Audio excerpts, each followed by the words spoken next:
welcome back to the D8Dungeon stream. We are raising some money for charity this lovely weekend. We've already had a whole day of it, and it's carrying on today. We're raising some money for Planned Parenthood, and we're going to be playing some Monster of the Week now. So, my name is Philippa Moore. I'm going to be the GM, and we have some wonderful players with us. So, first, if we can go around and introduce ourselves, tell us a little bit about you, and then we will get into talking about your characters and get playing. So, I'm going to go on my screen, which is probably not going to match the overlay. So, Melanie, could you kick us off and tell us who you are, where we can find you, and all of that? Yes. So my name is Melanie. On my I don't get on social media very often, but I have an Instagram from time to time. It's just local street cat with an underscore. I don't know what else to say, so I can That's fine. stop there. Okay, Perfect. perfect. Short and sweet. Yeah. T, tell us about you. Hi, I'm T. You've probably seen me playing a few other games over the weekend. I play as Grace in Saving Grace with the D8 Dungeon. I also play in a game called Fey Earth. That's an amazing system. And I play with a friend, Ben, as part of Penny Dragon Games. So, yeah. And on social media, I'm Geeky T everywhere because I'm lazy and it works. Brand recognition, obviously. Gonna keep it the same. It's a brand. Dara, tell us about you. Hi, my name is Dara. I'm on places, YouTube, recently, actually just making stuff. At my channel name, which I have at hand, probably It's the definitely Red remembered. Blair. Yeah, and on Twitter at Dara H Media, but I just generally make nonsense. Great.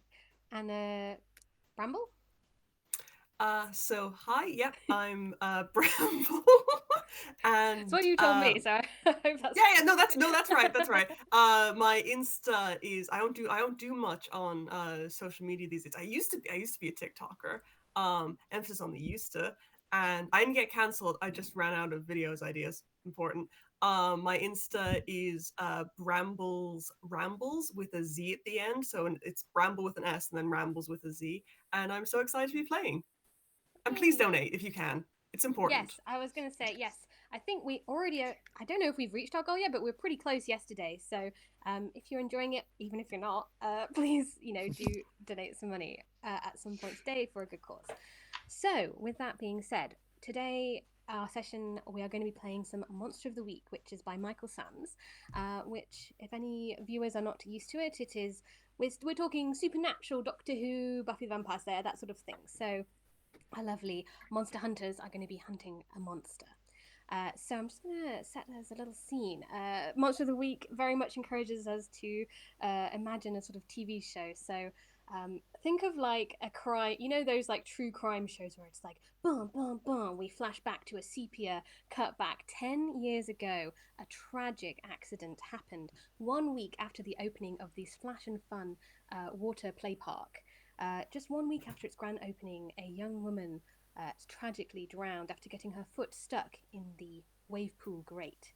And the pool closed not long after, with rumours that, that wasn't a natural accident and no one wants to go in a pool where someone has recently drowned.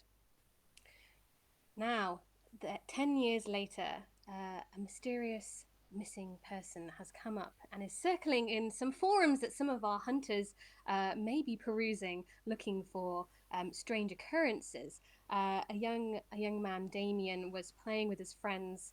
They were teens and they had broken into the abandoned water park, and he went missing, and he has not been seen for several days. And rumours are circulating in the area that maybe this is linked in some way. Perhaps Splash and Fun is cursed. So, with that information found perhaps on some strange forums talking about cryptids and supernatural happenings, I think we should talk to our hunters. I think if we start with Joanne, Bramble, can you tell us about Joanne and how has she been finding out about this strange occurrence and what's she doing? So, Joanne is over in. I want everyone to just visualize a very petite but very broad 44, 45-year-old woman, straight, nice cut bob, She's got the mom jeans on. She is covered in like old clothes, but specifically old painters' clothes. She has everything is kind of velcroed and strapped in. She's a woman of action, but obviously, ready to get mucky if need be.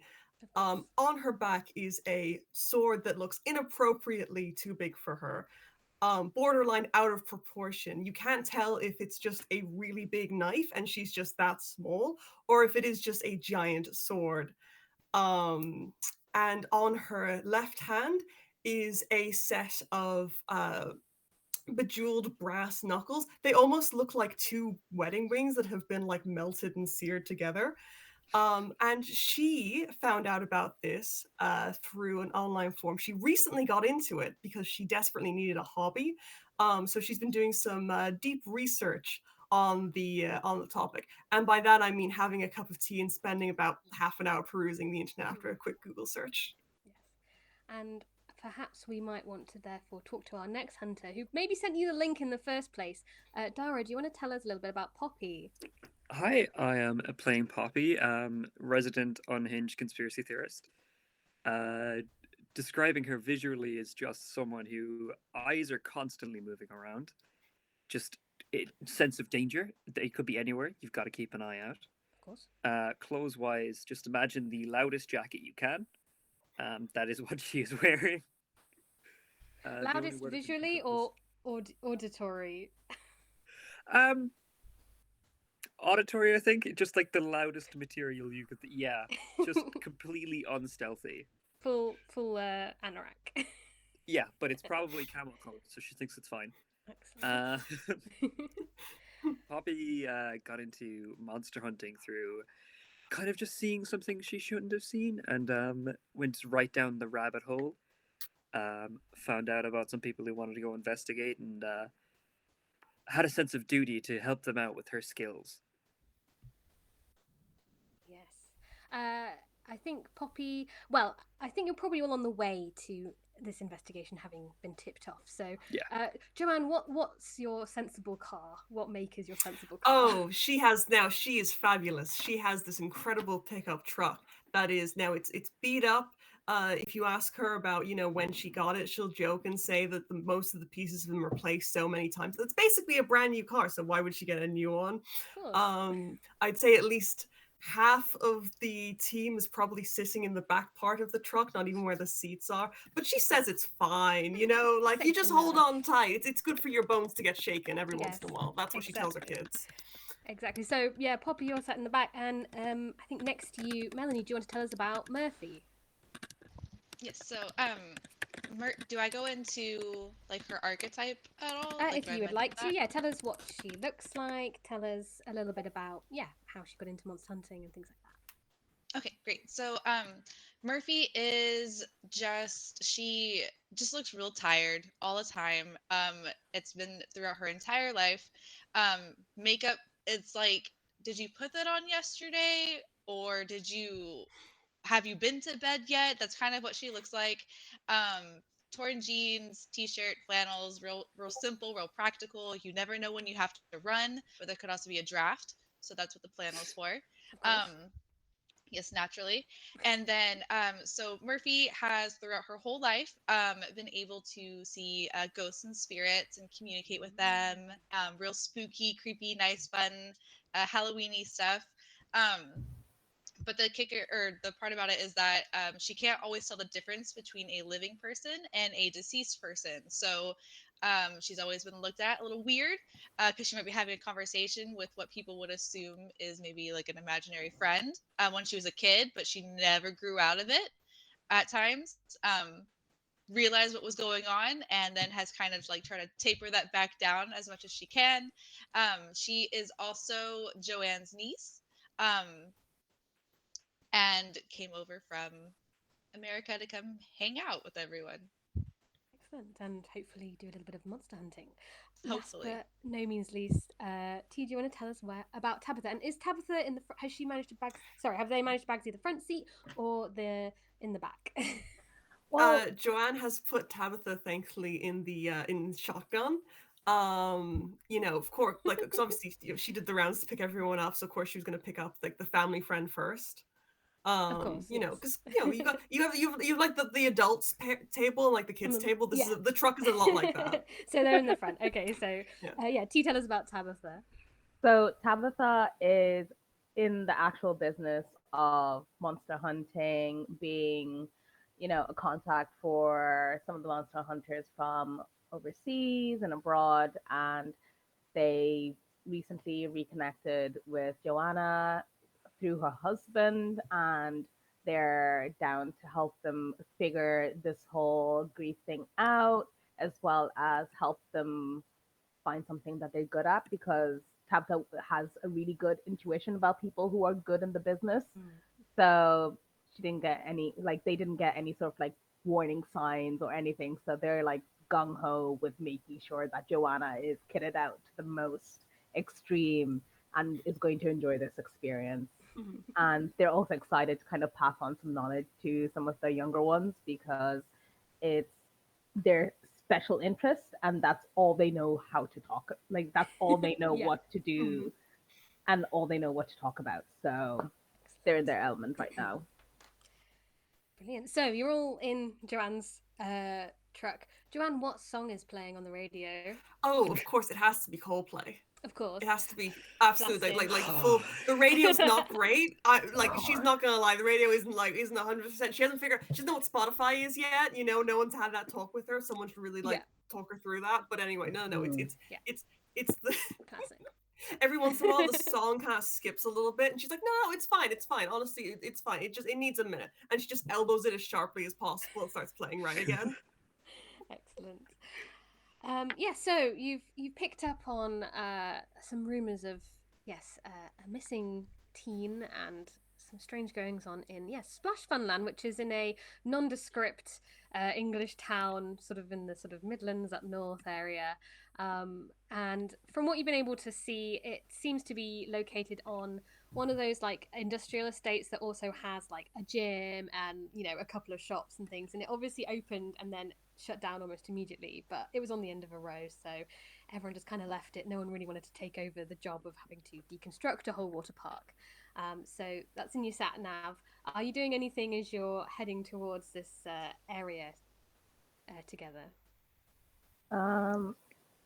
Tabitha would more than likely be giving folks a bit of a debrief on the local supernatural history of the area, just so we're all aware. There will be no sing-alongs in the car, and and so I'll actually probably be passing an iPad around so people can just have a look, because I like to keep things fairly compact. I don't want to be wasteful, so I go usually with digital means, and I'm going to low-key be trying to figure out how to fix the music in the car. So just like looking at the radio and figuring out, okay, if I take it out, how can I rewire it back and connect it to Spotify or something like that? Or maybe just break the radio altogether. At some point, someone does mention Bluetooth, and Joanne's just like, "Look, that sounds like a horrible disease. I can get you my doctor, though." Joanne is giving the breakdown of the truck, so she'll turn to Murphy and go, just by the way, I got some makeup wipes in the glove compartment. I won't just, if you want to just, I understand the kids these days. I don't, if you just want to, clean that up a little bit, you look great. You look great though. You look great. Don't make that face.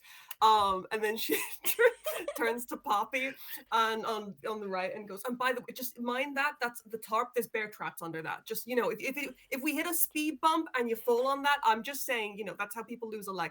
Anyway, just scooch up a little bit in the back. All right, thank you. Yeah, I think Poppy is sat with her knees in her chest the entire car ride. Also, she sat in the middle of the back, which is scientifically proven to be the safest seat. So she's prepared. Excellent. But not from the bear traps. Of course not. No, that caught her off guard, and you immediately see her eyes widen. Unsecured debris in the car. No. And you have kids in this thing? I have beautiful, healthy kids. All right, don't question me. as you're all discussing various changes to the radio, passing around some information on the local area, you pull off the dual carriageway into a little estate. There's some sort of classic new build housing estate on one side, and then one of those ones that's big old car park, and then various different buildings around. You see, there's a gym that looks like it's seen better days. There's a few little shops. There's actually a pool cleaning business on the opposite side of the car park to Splash Funland, which is basically from the outside a big white box. And then you see like one very small water slide coming out of the side, just to show you, it is actually a water park, and a little logo as well, which hopefully is showing on our little overlay currently. It's a little old fashioned as well, because it was made 10 years ago, so there's a lot of getting closer, you see there's like some old signs that were never taken down. There's a lot of Comic Sans involved, and clip art and things like that. And you also see that the entrance is kind of like covered up and boarded up with newspaper all over the windows and things as well. Is the entrance is the gate sort of chained or anything, or? So it's just it just sits onto the car park like the rest of the shops. So it's just Okay. The main doors themselves are currently shut.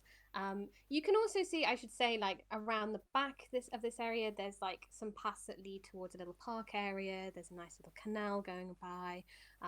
So you could probably go around the back as well. It looks like there might be a few options of what's going on.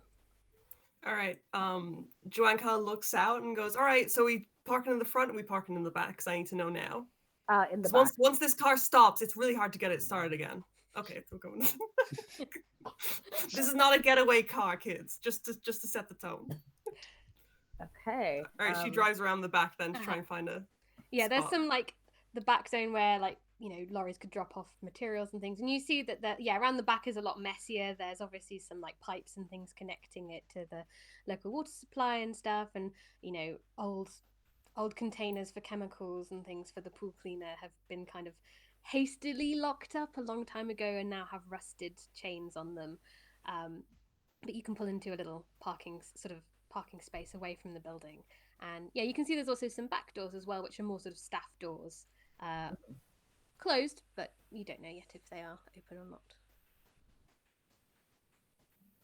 Okay, I'm going to hop out and essentially just grab my bag of weapons and any tools we might need. So I probably would have put a bag in the boot. Mhm. And Sure. I'm going to gingerly go into the boot, looking at the tarp covering the bear traps as I gingerly reach in and pull out my bag. I feel this is a regular occurrence, so I shan't I shan't ask for anything here, but you can. In the background, you just see Poppy who's furiously taking notes about what to do. And then I would just kind of try to mimic Tabitha. So like just like watching what she's doing and like, oh, okay, I needed to like also maybe jump out, but trying to be like inconspicuous about it, so you can't really tell. Because I want to maintain my composure that I am an adult. But with that being said, still a little unsure. So Joanne hops out. The radio stays playing, because if the radio gets turned off, it won't turn back on again. Joanne's just not having that. She pulls out from under her seat. She has her own little pack of goodies. But she also kind of turns around and says, "I have an extra parka. Does anyone need a parka? It's cold. It's cold. I'm not having anyone catch a cold." It's almost like accusationally pointing around, like, is everyone bundled up, like wrapped up, even though it's like the peak of a summer cool night? It's quite a muggy summer's day. Yeah, no. It's fully padded.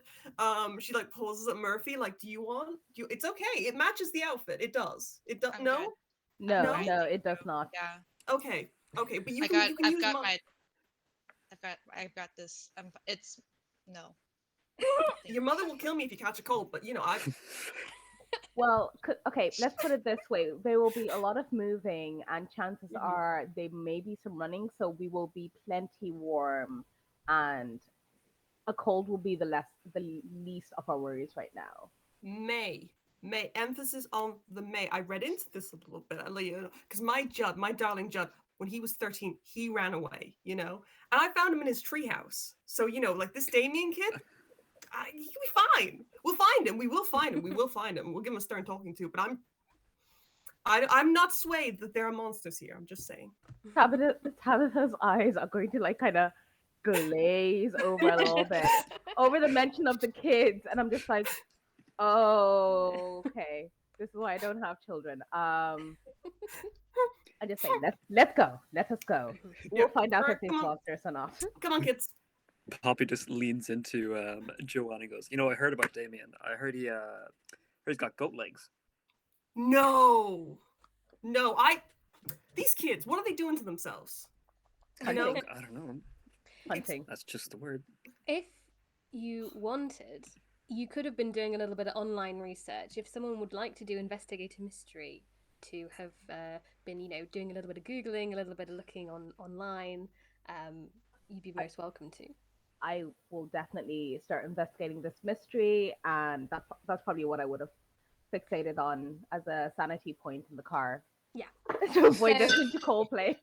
So this is our first roll. So you're going to be rolling 2d6, and with investigative mystery, you add your sharp. On a 10 plus, you get to ask 2 questions. On a 7 to 9, you can ask 1, and on a 6, I get to do things. A 3 and a 3. So a 6 with your sharp. Mm-hmm. My sharp is +2, so that's an 8. An 8. Okay, so that is a mixed success. So you can ask one of the questions on the investigator mystery list. So just to quickly go over those, just for the first time, those are: what happened here? What sort of creature is it? What can it do? What can hurt it? Where did it go? What was it going to do? What is being concealed here? So you can choose one of those to ask. I will definitely go for what sort of creature. Okay, so this is always going to be in relation to sort of how you're searching. So you're looking online, you're seeing a few. I think maybe Poppy has sent you some links, perhaps, to in the past. Some mixed things, like some Mothman, some like Kelpie. Yeah, there's a lot of discussion of there's some posts that you find a forum post arguing over the type of creature it could possibly be that would be in a water park. And so some people are saying, well, it's got to be something that lives in water, otherwise why would it gravitate to that? Some people are saying, well, no, that could be anything. It could be something to do with the people attending the park. But the general consensus seems to be like, whatever this creature is, it's probably got something to do with living in water, and that whatever it is, you want to be careful around the water itself. It probably is like going to be residing in pools and little puddles and things like that. So that's kind of the main bit of information you can get for now, just from online searching. If you want to be investigating other things around, other people can look at other things as well. So you can do this roll over and over again to continue getting extra information. So what type of creature? Definitely a water-based creature. Okay. So based on this, I'm going to give the team a heads up that make sure you kind of steer away from any ledges of pools or even any puddle. We don't know the size of this creature, so it could be something that literally just can use the tiniest puddle to get somebody. So we want to be very, very alert. Oh, I should also say with that, to kind of bolster what Tabitha tells everyone, part of the discussion also hinges around after the initial accident 10 years ago, there were no further accidents while people were still attending and clearing out the pool. But they weren't really going in the pool. They were only taking out equipment from around it, like the cafe was gutted and things like that. So it seems like people who didn't go in the pool were maybe okay. So again, fits in the same theory that Tabitha is forming here.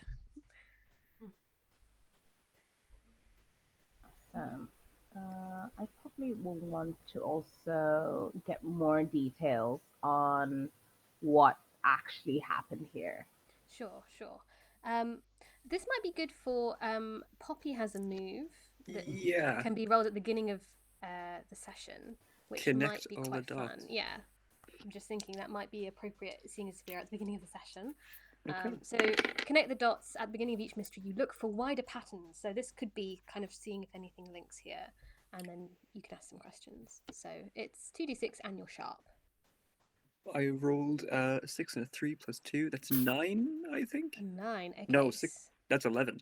11. Okay. So on a 10 plus, Good you can math. ask hold 3. Spend your hold during the mystery to ask the keeper any of the following questions. So make a note there. You have 3 questions you can ask. You can ask them at any point throughout the mystery. Okay. So from that list. Yeah, I think going off that last question is this connected to previous mysteries we have investigated, but in the context of what happened here before? Yeah. I think, let's say you had a little while back, you've been adventuring and hunting monsters together for a while, and you see some similarities in. There's a news report by Claire MacDonald, a local reporter, and she's been looking into some of the old newspaper reportings on the initial accident, and it looks like when they managed to rescue some of the body, and they found scratches and claw marks on the body that would be similar in your mind to past experiences with other monsters where the monster has tried to eat people. Okay. So whatever this monster is, it enjoys the taste of human flesh, it would seem. And how many years ago was the original first attack? The original first attack that was reported on at Splash and Fun was 10 years ago. And no one has been missing in the area since Damien. That's a very good question. I think probably continuing that same role of Poppy's investigating, if you bring that up, Joanne, you can kind of... Claire has continued in her article and pointed out that actually in the local area there have been a higher than average number of drowning deaths connected in sort of, let's say, a 10-mile radius centered around this point. Okay, that's good to know. Thank you. And would we be able to see what these claw marks look like so I can possibly reference them to some sort of book I might have in my haven or something like that? Yeah, go on. I think so. Here's the catch, though, because I don't think, logically, I don't think that it would print a picture of this in a newspaper article. But could it be someone might have it. Mortician file or something? Yeah, so there's the local doctors around here. This Claire MacDonald has put her email address at the bottom of the article. So yeah, you could probably do a bit of investigating, trying to find an image, but I don't think it would be in this. You'd need to probably work out where you could get it from. Yeah. I'll try to see what I can do there. I think this would probably be another investigator mystery, so you're going to be rolling this quite a lot towards the start as you find some clues. Absolutely. But yeah, how are you approaching this? Are you going to try, there's a local hospital that probably would have some records, or there's this journalist who's put a name down. I will probably go for the journalist because I probably know this person and know they might be a tiny bit sketch, so they might have some photos that they should not have access to, and I will reach out to them with the promise of, if we do find anything, we'll give you the fresh scoop. I'll give you an option here then. So either, if you like, you can do this as investigative mystery and ask a specific question, or if you want to sort of offer her a sort of a deal of you'll give her the first scoop if she gives you all of the information, you could roll manipulate someone, with your aim being to sort of get all of the information off her. But she may ask for stuff as well. So to let you know, investigative mystery uses sharp, which I think Tabitha is good at. Manipulate someone uses charm, so you might want to weigh that as well. Yes, my charm is not good. It's not good at all. But I think I will I won't try and manipulate because I think I'll be able to approach them on a more peer-to-peer level. Like, listen, Sure. you scratch my back, I'll Okay. scratch yours. Mhm. Also, if you're kind of close to, if you roll very near to the next one, someone else can do help out to give you a boost Awesome. of a +1, possibly, but things could go wrong. So So I got a 4 and a 6. a 10. So And that what was would your be charm? that would be a 9 with my Okay.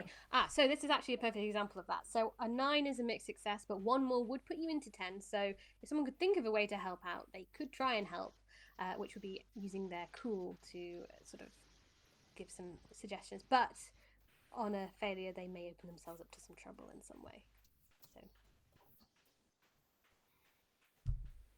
My cool is quite poor, so I will not.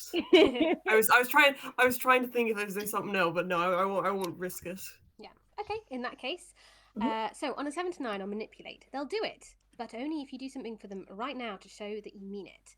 If you ask too much, they'll tell you what, if anything, it would take for them to do it. So you get a little reply after, actually probably about 5 minutes. She seems to have been on the phone when you messaged her, Mhm. saying, "Oh, like, oh, hi Tabitha, nice, haven't heard from you in a little while. Yes, I have been investigating some of the recent disappearance. Well, you know me, I'm always out for an interesting story, so I'd be happy to show you these pictures, but they are I did I did get them under, well, they are sort of confidential. So I would need to Mhm. show you them in person. Are you near the water park? I could come down. I mean, I wanted to kind of have a look around anyway. Thanks, Claire. So I'm going to reply to Claire and say I am at the water park. However, I'm not sure if having you around with us may impact how we work best because this could end up being a dangerous situation. You get a little reply back saying like, well, I can handle myself, and I really can't show you these. I can't really send them online in case they get leaked. I'm trying Oh, to save them, so I could meet you somewhere else if you wanted. Uh, well, there are methods of sharing encrypted messaging, but if you personally would feel more comfortable coming down, absolutely. But I will need to get you to sign a liability waiver. Oh, of course. Yeah, she's like, yeah, no problem. Yeah, Mhm. yeah. And Tabitha's dead serious about the liability Of waiver. course, of I course. have one on the iPad ready as soon as Claire arrives, just Yeah, to be like, sign it here. yeah. So you Furiously get, PDFing. yeah, you get a final email like, yes, that's no problem. I'll happily sign that. I'll be with you in 15 minutes.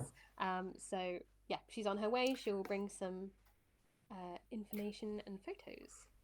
I have a feeling that one of the reasons why Joanne likes Tabitha so much is because Tabitha is probably one of the only reasons Ezekiel, her deceased husband, hasn't been like sued, like, straight into jail.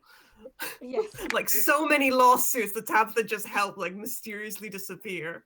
This is why Tabitha gets Christmas cards every year. Do you want to do anything else while you're waiting for Claire to arrive? I'm going to investigate entrances.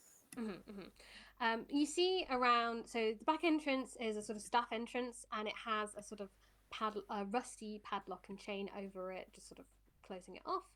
Around the front used to be the big entrance, so it has glass windows that are papered over with old newspaper clippings and things, and whitewashed.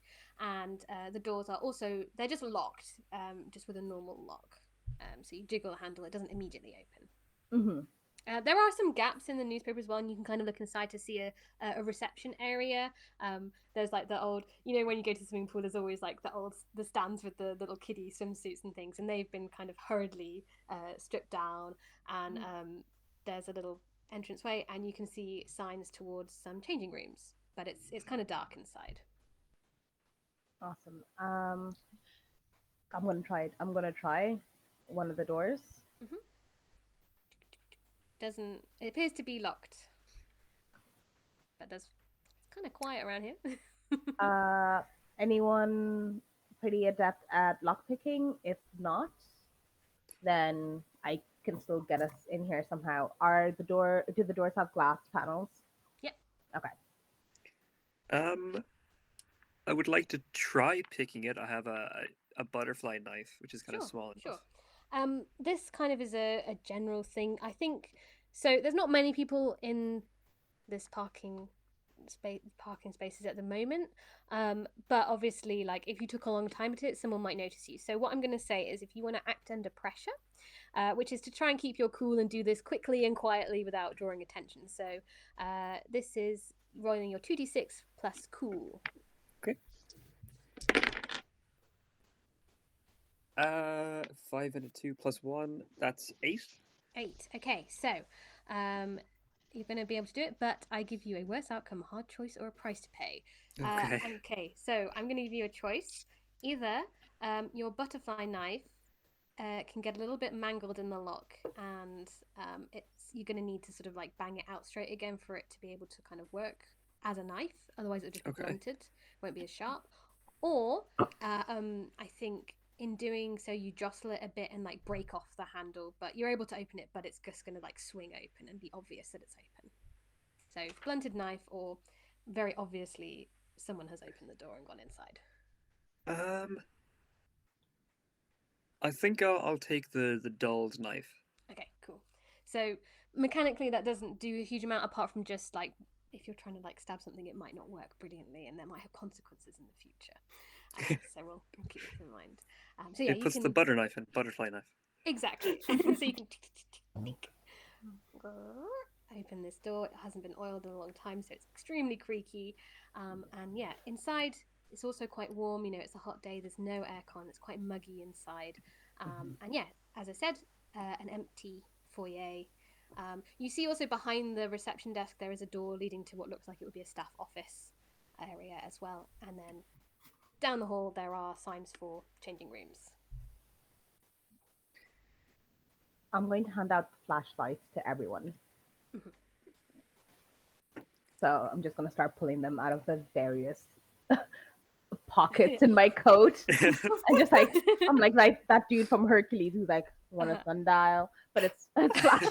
You want a light? Different kind of flashing. Exactly. Illumination. There we go. So everyone, yeah, it feels quite muggy in here.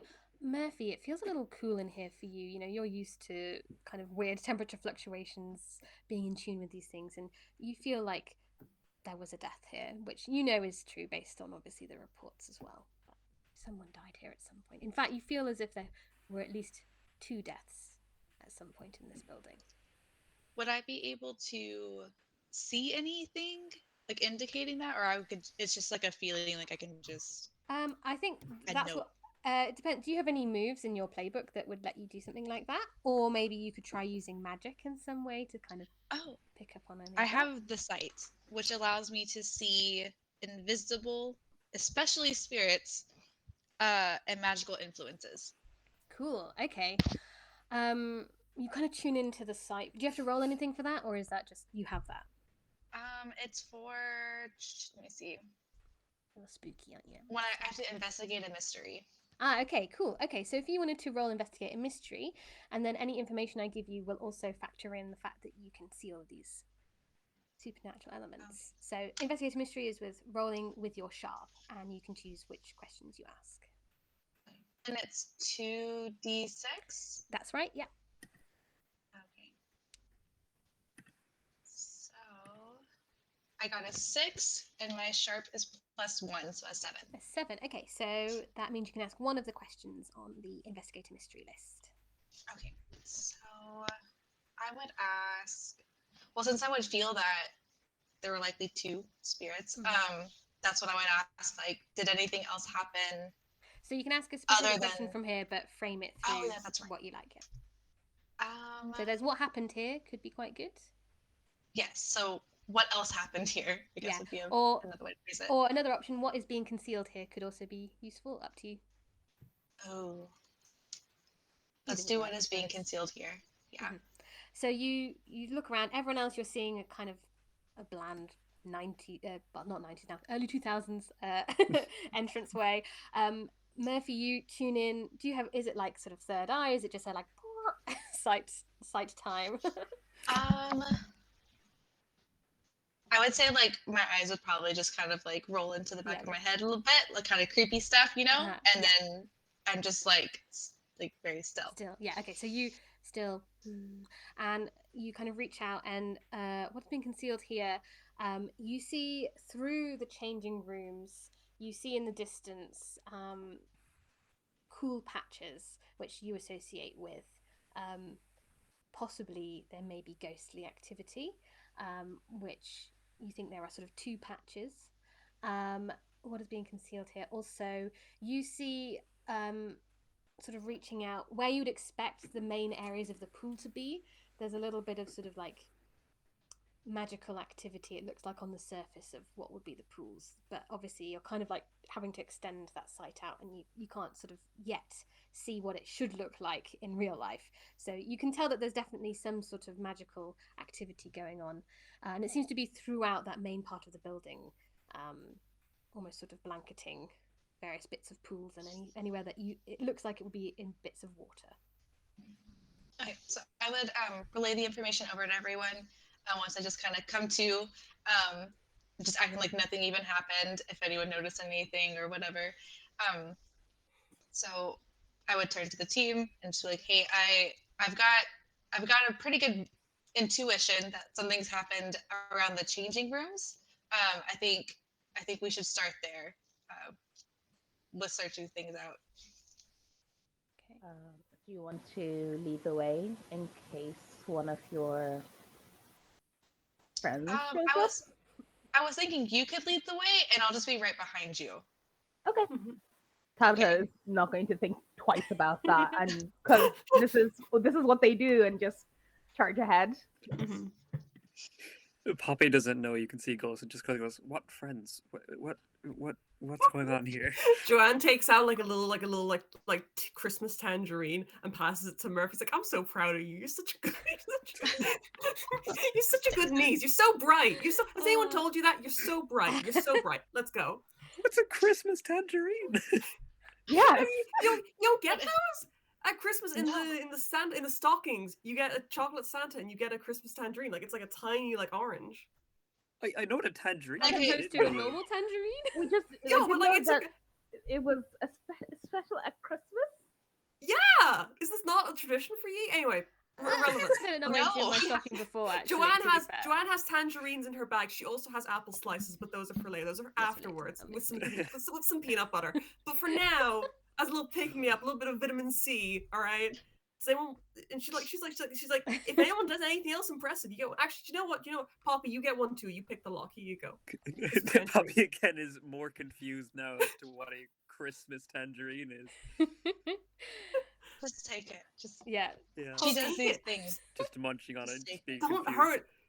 hurt your mother's feelings. Yeah. You take the tangerine thinking, not my mother. She's trying to peel it with the dull knife. And as the smell of tangerine fills your nose, you all head into the changing rooms. So they're divided into like the sort of like a central family changing area, and then like men's and women's on the sides and things. So I think the coldness of the sort of first pool of coldness is coming from the family changing room, which is the central one. So you can kind of open the door carefully, and it's a pretty standard changing room, obviously a bit old now. There's a lot of mold from, this was damp when people left it, so there's mold growing in all of the grouting and things, and it's lots and lots of individual cubicles and then benches, and it's big because this was obviously designed for like a lot of people to come through.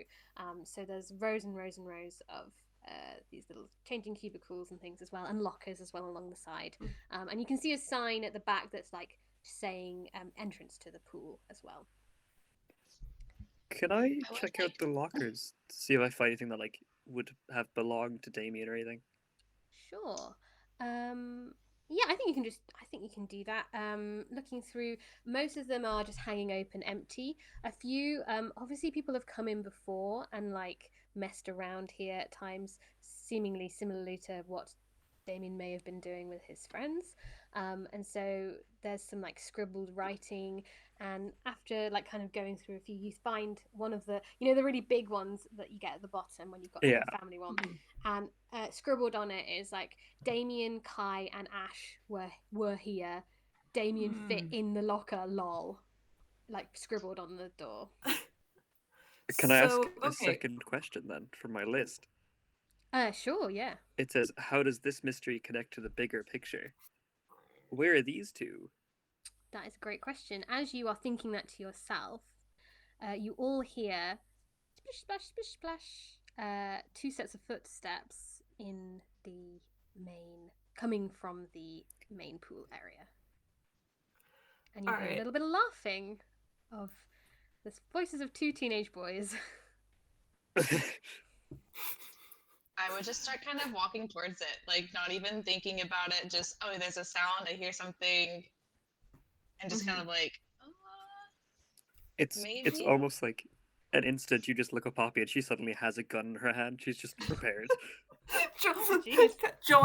Joanne is directly behind Murphy, but trying not to make it apparent that she's like I want to reward her initiative by not distracting her. However, her just walking like straight out into the open to go check out these two, I'm not personally I wouldn't, but that's why I'm here. It's not my parenting choice, but It's not. Sometimes you have to step back, you let them do their own thing, but that's why the sword's there. So she's the flashlight in her hand. Yeah. Sword, flashlight, ready. So is it Melanie and Poppy are kind of going ahead? Yes. To sorry, not Melanie, Murphy, excuse me. Use your character name.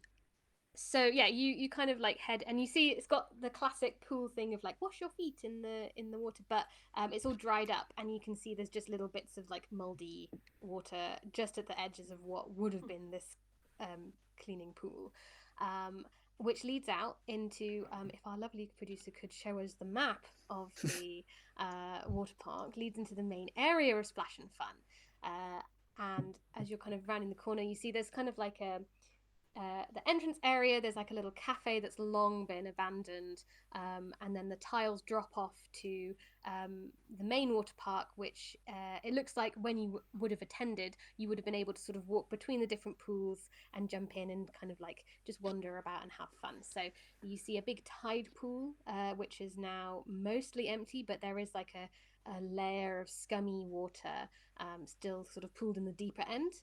There's also what looks like used to be sort of like a fun play zone with more water pooled at the bottom and deflated lily pads that obviously people used to be able to like jump across and things. In the background there are some large water slides, now no longer functional, and also some kids slides at the side as well. And in the wave pool you see two sort of 18, 19-year-olds, and they haven't noticed you yet, and they are currently flicking dirty water at each other and laughing, and you hear one being like, oh my god, Ash, stop it, like you're gonna get me wet. Look, we're supposed to be finding Damien, someone will hear us, we're supposed to be looking for him. I would first off probably have my shirt pulled up over my nose because mold and breathing that in, not good. But along with that, is there like a anything kind of small, like a pebble or anything laying around? Yeah, sure. There can be a little, maybe there's a little floor, they would have sort of a fake palm tree with some like pretty pebbles arranged towards the side as if you're entering a tropical wonderland. So you can, which is now obviously not so nice, you can pick up a pebble if you like. Sweet. I pick up a pebble and I'm just gonna like toss it and try and hit one of the teenagers. Not near them, hit them. Yeah, just like a light, like like a just a light concussion. It's fine. Yeah, just to sort of get their attention, right? Okay. Yeah. And they're like, oh, and the guy who was being addressed as one of the turns around and is like, what was that? And he sees you. Are you just sort of standing there waiting for them to see you, or are you hiding? I would be standing there. Yeah. He turns around and is like, what are you doing here? And they just sort of like standing sort of ankle deep in the water, like. What are you doing here? Do you have any idea what kind of skin conditions you can get from standing in that water? Get out! Dry off. Come here. Poppy still has a gun out. No, I'm ringing your mothers. I'm ringing both of your mothers. All right, come here. That's what I told him. I told him he shouldn't splash it at me. We were just looking for our friend. Get out of the water. Is one of you Ash? yeah, there's a guy and he's wearing like a red jacket and he's like, oh my Mhm. gosh. And then the other one's like, I'm Kai, and he's got sort of like baggy black jeans on that are now completely soaked in this gross water. And All they right. trudge out, squelch, squelch, squelch. So, Ash, you were there the night that your friend went missing, right? Yeah, we were both there. We were all here, but it wasn't us. We were just looking to see if we could find him again because he hasn't come back. Yeah, we know. We know. All right. Could I ask them like what was the last moment they actually saw Damien? Sure. I think Do I need to this roll could anything be for that? another investigative mystery. Yeah. What happened here, or things like that, and see what they can remember. So that's 2d6 plus your sharp. All right. I get. Oh, my sharp. Right. That's sorry. I was looking at charm. That's I get +1 sharp. So 3 plus 3. So that's 7. Okay, so you can ask one question from the list. Yeah. Uh, Okay. I'd say the easiest thing is what happened here, or at least like the night that like how did Damien specifically when was Damien last seen and how did they get separated? So they trudge out of the water, and the cafe area still has a few like plastic beach chairs, so they sort of sit down and like, well, okay, so like 3 days ago we thought it would be really fun if we came in and we like rode all of the slides, and it was all going fine, like no one's in here, it doesn't, like, it's fine, we had got socks on, so you know nothing was going to happen with getting our feet wet, and then he starts like kind of like tearing up a little bit. Oh, I think we've lost Dara. Hopefully they'll be back in a minute. We'll carry on. It's sort of like, and then when he said that he was going on the plug hole ride, and then he didn't come out the other side, and he was supposed to come out and land in the splash pool, but he never came out, and we thought he was playing a joke. So eventually we were like, well, we're not gonna look for you if you're gonna just be pretending to hide. So we went home, but then he didn't ever reply, and then he hasn't been seen in 3 days, and we're kind of worried. So we were just coming back to see if we could find him. Can you point out the slide that he didn't come out of? Yeah, they point towards the back, and there's two. There's like a sort of a lazy river with all of the tubes now kind of stuck in the open bit, and then there's one that's kind of like, it's got an open slide and it goes into like a sort of like it looks like a space ball, which you get the idea that it would like spin you around so that you would like go through the plug hole and land into, there's like a sort of a glass pool, like a deep diving pool that you then fall into at the other end. So most of the time you're just kind of like scooching along, you know, through the water, but then you go like wee, poof, is the idea, and that is kind of towards the back, and there's like some steps up to it as well.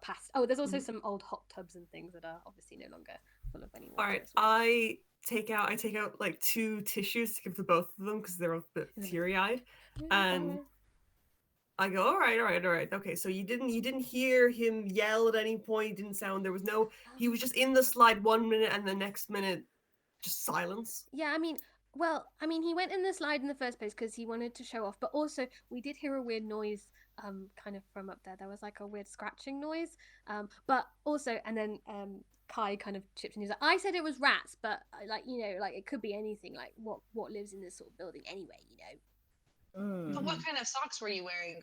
Like, are these like water socks or he pulls off a trainer and he's wearing like those Veruca socks you wear that are like the weird little plastic ones. And he's like, look, I'm telling you, I'm not going to get anything weird when I go in the water. Yeah, but that's just for your feet and not the rest of your skin. Talca's going to flick out the iPad, please, your signatures here and here. What's his? My mum said never to sign anything that you don't know what it is. It's and your mum also said never to break into a place like this. But here you are. We're well past that point. There could be flesh-eating bacteria. I mean, it's a thing. There could be flesh-eating people. Oh, and then they kind of look at each other like, I mean, I did get a bit of that weird scum off the top of my leg. Do you think it could eat my leg? Oh my god! And they start like wiping it off. And you see also, as well as just like general sort of like scummy water, some of what's on their leg also looks like it's almost like duckweed, which is a sort of water weed that kind of blankets the surfaces of waters, and you can see some of it is growing on some of the pools. So either sign this or leave. No, it's sign this and leave. We're not leaving the Yep. kids here. We don't want to leave. We'll sign it. We'll sign it. And they Okay. sign it. Now leave. But we need to find our friend. We will find your friend. It is very unsafe for you to be here. And Do you have a ride home? Do you have someone coming to pick you up? Do I have to call you a Wooba? Aruba, what are you talking about? No, we came on our bikes, obviously. At this point, Murphy and Poppy, if you've been sort of standing to the side listening to this, you hear a set of footsteps coming from the changing rooms. Okay. I kind of looked to Murphy and go, "Did you hear that?" So you can hear too. Yeah. Why? What? oh, that must be Claire. Yeah, you hear a voice go, "Hello, hello, is Tabitha? Are you here?" In here. And I've already got another pebble though. Yeah, Poppy still has the gun. A well-dressed woman in sort of running gear, but with a big notepad, kind of comes out and is like, no pebbles, please. Hi, Tabitha, it's Claire, I'm here. Thank you for coming so quickly. Could you sign the waiver? She's like, of course. What are these boys doing here? I don't know. They were just going home. Yes. We don't. They were going to leave, and we were not going to mention that they broke in to an abandoned facility. You broke in as well. We're all breaking in. No one's supposed to be in here. We're rescuing our friends, says Kai. We are here on official duty. What, are you with the police? We cannot tell you. I don't know what the police says. The guy's like, I don't know what the police. They'll get us in trouble if we don't go. Okay, fine. We'll just go. We'll just come back later. Okay. And they like sort of whisper amongst themselves like, "Fine, we'll go. We'll do the best we can to return your friend." Okay. Thank you. Should we? But before y'all go, and like I'm just like kind of like, because nasty kids. But before we let them leave, what else happened? Like you heard the scratchy noise. You didn't see Damien, Daniel, David, whatever his name is. You didn't see him. His name's Damien.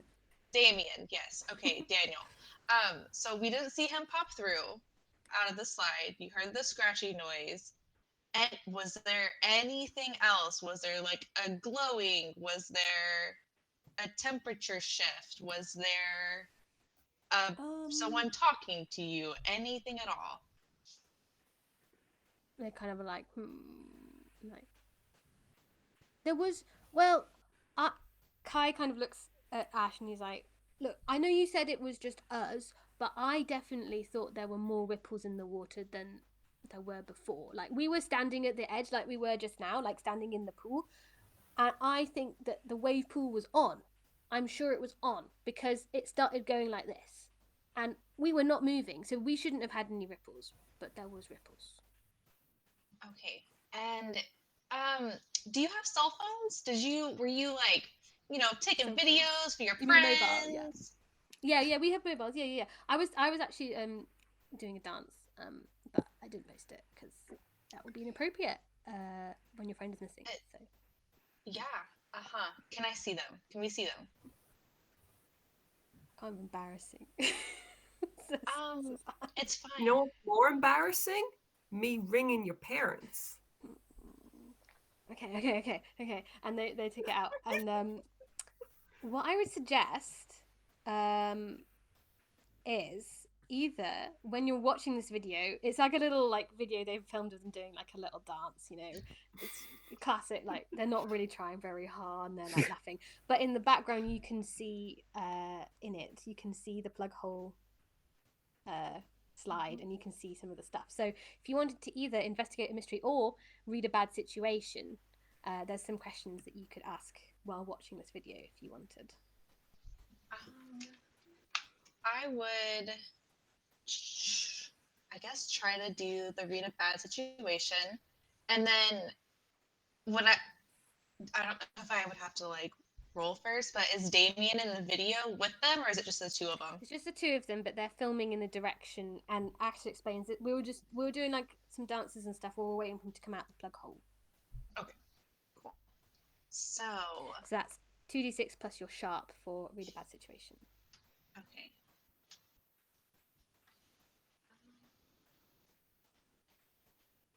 Okay, so a 6 plus 1, so 7. Okay, 7. Okay, so you can ask one question from the read a bad situation list. Okay. Are there any dangers we haven't noticed? Good question. As they are doing their little dance, you kind of keep rewinding it, listening to the same grating, trendy song over and over again, eventually working out how to mute it. And you can kind of see under one elbow, you can kind of like, oh, what is that? And you see a movement in the dive pool where you would land if you came out of the plug hole. And you see, as you kind of watch again and again, you see a shadow of a shape of what looks like a human falling out. But before it can hit the water, you see a pair of long, unnaturally long hands reach up, catch, and gently take into the water, which is clouded over with green and all this pond scum and duckweed. Ooh, gently under the water, not a ripple. So a danger not noticed is something can come out and take you in, and maybe no one would notice. That's a big old nope. How big is the grate? The grates are they're pretty big. So they're designed to, like, particularly in the wave pool, are obviously designed to push water in and out to create the wave effect. But you can actually see, looking around, all of them have these grates, obviously, to filter out water and like pump it to different places depending on levels. So all of them have one that would, at least, you could probably fit a skinny person through. Or a child. Or a skinny teenager, yeah.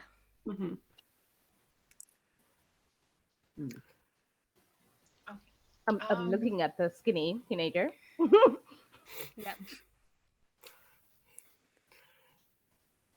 Should we send these kids on their way and get talking to Claire? Absolutely. Can I send that video to my own phone? Yeah, sure. Yeah. Okay, cool. Awesome. Claire, meanwhile, has been sort of like poking around, looking in the cafe area and things, and sort of like with a little pencil turning stuff over, and just sort of generally trying to investigate a little bit herself as well. Yeah, the lads are like, okay, can we have our phone back? I hold up the phone like this, and I'm like, "You're going home." Yeah. And if I find out that you haven't gone home, then I'm going to your home, and then we're all gonna have coffee. And the thing is, I'm not a big coffee drinker. Makes me irritable. Okay. Do you understand what I'm saying? Yeah, we get it. We're gonna go home. We're not gonna come back until you find him. Okay. No, you're not coming back at all. Not even until we find him. You see him when you go to school in September. Okay, fine. Okay, I mean, I'm going to university. I'm going to college, but like, fine. Then go. With that attitude, you're not. I mean, I'm doing. I see two future dropouts, right? Unless you change your act, you pull yourself together, right? This is 15-year-old. This is 15-year-old nonsense. Joanne. Right? Joanne, it's fine. They will leave. They will behave. We can find out where they live. If they do not, now leave. I hand back the phone. Okay, and they turn to head back to the changing rooms.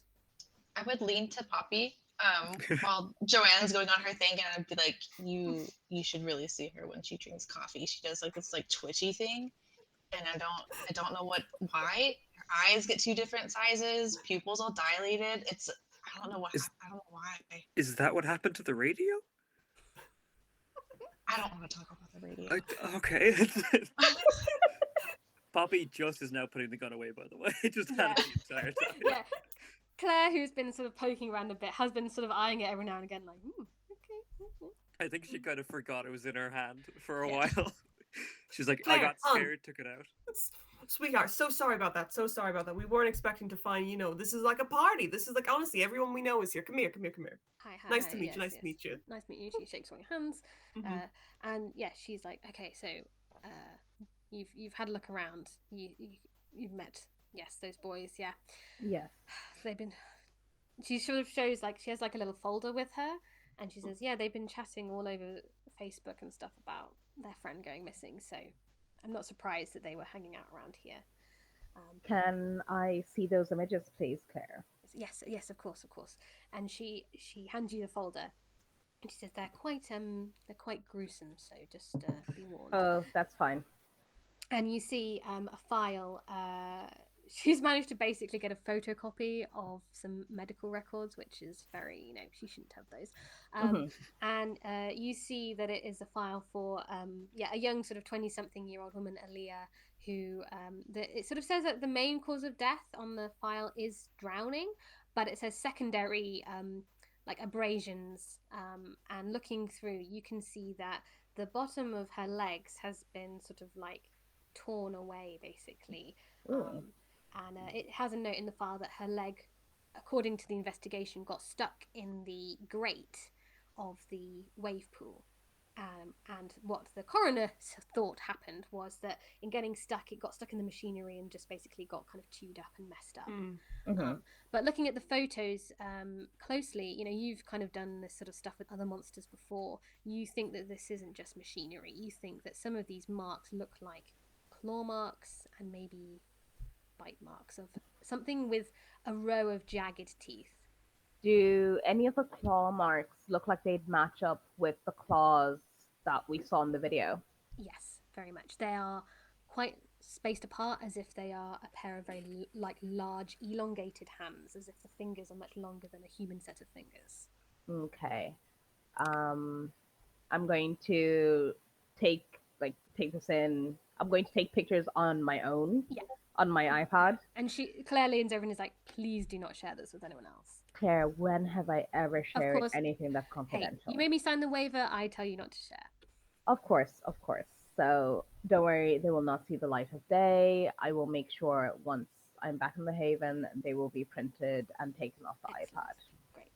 Now, so it looks like it is the same creature. Since one of the doctors think that the leg was caught in the grate of the wave pool, definitely be a lot more wary anywhere near water, especially around that slide. And we should probably see. I definitely need to refer to my library to see what this thing could be. Some of the books have images, so I might be able to cross-reference what we see in the video to what I have. Yes, definitely. If you wanted to sort of do this as an investigate a mystery, to ask like what sort of creature this is or anything like that, we could maybe draw out some extra info. Now you can cross-reference some things. So I'm going to kind of duck my head, like device to my face, and I'm going to start like trying to access as many of the books that I have to figure out what sort of creature is this. And another 4 and a 6. With your sharp? My sharp, that is that's a 10 plus anyway. That is a 12. Nice. Okay, so you can ask 2 of the questions from the list. And feel free to ask the first one. I can tell you about it and then ask the second if you like. Okay, so what sort of creature is it? Yeah. So looking through, you've got this video to compare now, and you can see the hands that reach out of the water are a pale mottled green. They have skin on, but it's this extremely pale, pallid color, as if whatever it is stays under the water for a long time. Cross-referencing it with these marks, Tabitha, you start thinking through what you've seen before that could be something like this, and you think something that would gouge the skin like this with such elongated fingers. It must be something in the family of hags in some way. Hags are creatures that would love to eat humans, and anything they can get their hands on, they're trying to try and grab it and pull it to them. And you think that therefore this must be in that sort of family of creatures. You start piecing it together. You're kind of, You know you're up north. You know that there's these pools of water. You think this could be in the family of water hags, which try and like drag anyone who's in the water underneath to try and attack them. That's kind of the main thing you can work out for now. You don't know the exact form it would take currently, but that gives you think you have some leads there. Okay, and based off knowing that it is water hags, I would have some sort of a compendium of how to hurt them. So my next absolutely query would be that. Yes. So what can hurt it? Absolutely. So flicking through, maybe you have like a little like, do you have like an app or something where you've like put everything together? Yeah. So I'd probably have my entire little Pinterest board. I'd have my mythical library probably on the cloud somewhere, like it's a Pokedex. Very secure. Yeah, exactly. Google Drive.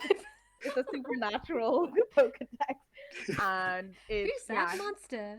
Yeah, it's encrypted with everything. So I'm just there like rooting around and trying to find exactly what we can use to dispatch this as quick as possible. So looking through, you kind of like filter through your little filters and things until you come across water hags, and there are various types. But you see that some of the main ones are the main ways that it can be hurt is it can take sort of normal harm, but it recovers extremely quickly when in the water. So if you were to remove it from the water and make sure it was dry, it would definitely like take sustained damage in a much greater way than if it was able to get back in the water.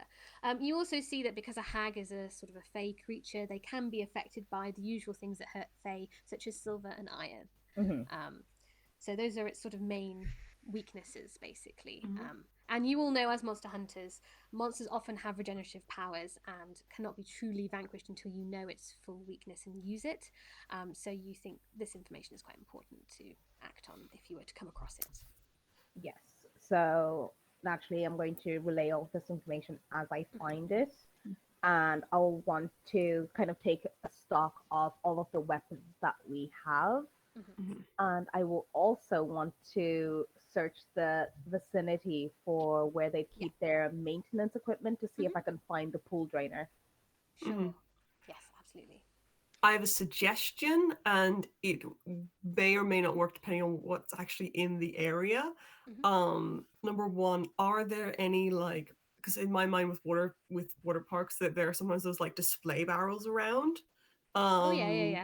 Yeah, are those anywhere in the vicinity? Yeah, there's display, but there's all sorts of stuff. There's display barrels. There's like lane dividers on the wall for like special events. There's things like that, life jackets and things. And there's also you see a room for maintenance as well to the side. So room maintenance, that's a really, really good idea. The other one that Joanne may have is, could she pick up the barrel and then start to jam them into the exits of the the full tube slides?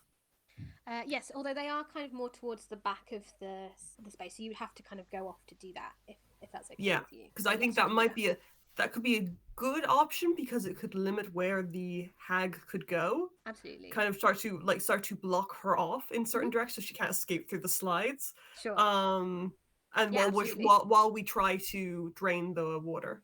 Sure.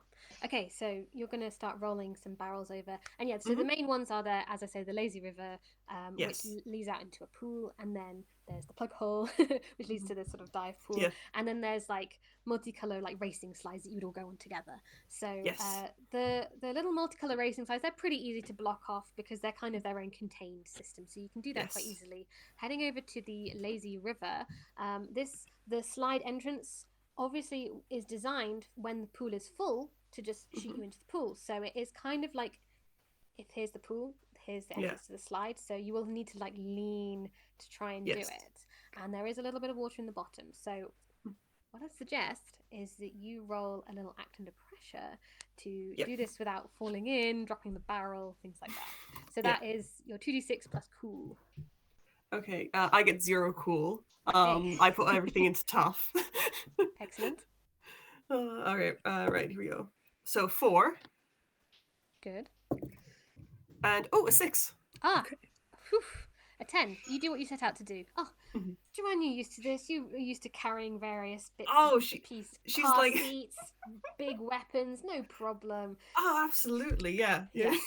It's easy. You should try changing a tire on that truck. Yeah, no problem. Yeah. Bonk. Yep, you're able to Yeah, reach yeah. across, strong core strength, and wedge Mhm. this barrel into the slide entrance. So anything that's going to come out of this pool is not going to be able to get up that slide. Yeah.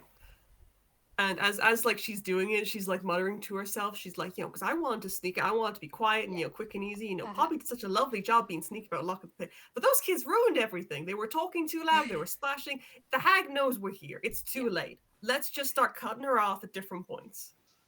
No, makes perfect sense. Poppy wants to kind of go off and into the. You said there was a cafe area. Yeah. If there's like a fridge or anything with like food and stuff in there. There will be, but it will No. be old. Yeah, I don't you can find really a mind. cafeteria section. Yeah, absolutely. There's a fridge that's been left open. There's some mildew on the inside. There's I just probably wanna a see if it vending can be machine. provoked. Yeah, is there like? I don't think there would be any meats inside the vending machine. We could say Like- there's some like jerky? beef jerky. Yeah, Sure. I'm gonna some go very try old that. beef jerky and some crisps. The best kind. Oh, yeah, I think I'm gonna get some of that and So but just it's chuck it to the there pool. is no electricity to the building, and this is like when you'd need to put either coins in to get it out, but it may not work. So how are you going to get it out? Is anyone around me, or how loud would this be? If you're smashing it or wiggling it, it is going to make some noise. But you can do that. If you Okay. I'm gonna try do. I have a feature called Often Overlooked, want. Nice. and it's when I act odd, I can roll plus my weird to people just to not acknowledge me. Okay. Sure. That So sounds I good. want to punch in the glass with my weighted gloves. Okay. I think this would actually be act under pressure again, because your aim here is like smash it, don't get everyone else annoyed at you, but also presumably don't alert anything else to your presence. That's beautiful. That's a 5. Total? Plus Yeah. cool and plus any weirdness? Oh, plus a new. Do I You were add it? saying you're doing overlooked. Oh yeah, 6 then. 6. Oh, okay, so that's still not enough, I'm afraid. No. Okay, so on a 6, you fail to do it. Murphy, you've been kind of waiting to see where Tabitha goes, and you hear, you've been hearing the boys, Kai and Ash, head back through the changing rooms. You didn't hear them close that door to the entrance, and now as you're waiting for that sound, instead you hear a clanging of lockers, and then you hear a voice go, "What's that? Oh my god, it's on my ankle, get off!" And then silence. Can I It hear wasn't this me. too? Was it loud enough where anyone else heard it, or was I the one that heard it? If Tabitha's with you as well, looking for the maintenance room, I think you can have both heard it. I think, Joanne, you're still wedging a barrel. Would I have heard Poppy try to hit the glass? Oh yeah, I think you've all heard. Yeah, Poppy I'm shout. in Mortal Kombat Yeah. with the vending machine. Poppy! I will say also the glass has shattered, so you can get some jerky, but like everything hurt. It echoed around the whole room. I'm gonna just start. I'm ignoring the glass because I'm sure, knowing Poppy, I'm sure something has happened. But because I don't see Poppy, but I hear the children, and as much as they're gross and covered in gross slimy water, Murphy's just gonna like book it towards them. Yeah, Mhm. likewise. So this is back into the changing rooms, and you see, first thing you see is that feet washing area that was dry, now full of water, covered in this duckweed. Oh no. Gross green. And you see further down, you see Ash is holding on to, it looks like Ash is a very small creature with a horrible twisted face that is gnawing on the ankle of Kai. This looks far too small to be the hag. It must be something working with the hag, and it is going and there is like blood springing up from Kai's ankle as he's going, get it off, oh my god. I'm just gonna run up and try and like football kick it. Absolutely. I'm going to draw my sword and as like if it gets kicked away, I'm going to react. So my first question, just before you do that, do you go through the foot wash or do you try and jump over it? I'm gonna. I would around. Okay, so you have to kind of carefully around, Mhm. and you're going to try and football kick it, which I think sounds like kick some ass. Yes. So that is rolling 2d6 with some tough. You're trying to do some damage to this creature. Okay. So let me see. Sorry. What has happened to this thing? You know what? Yeah.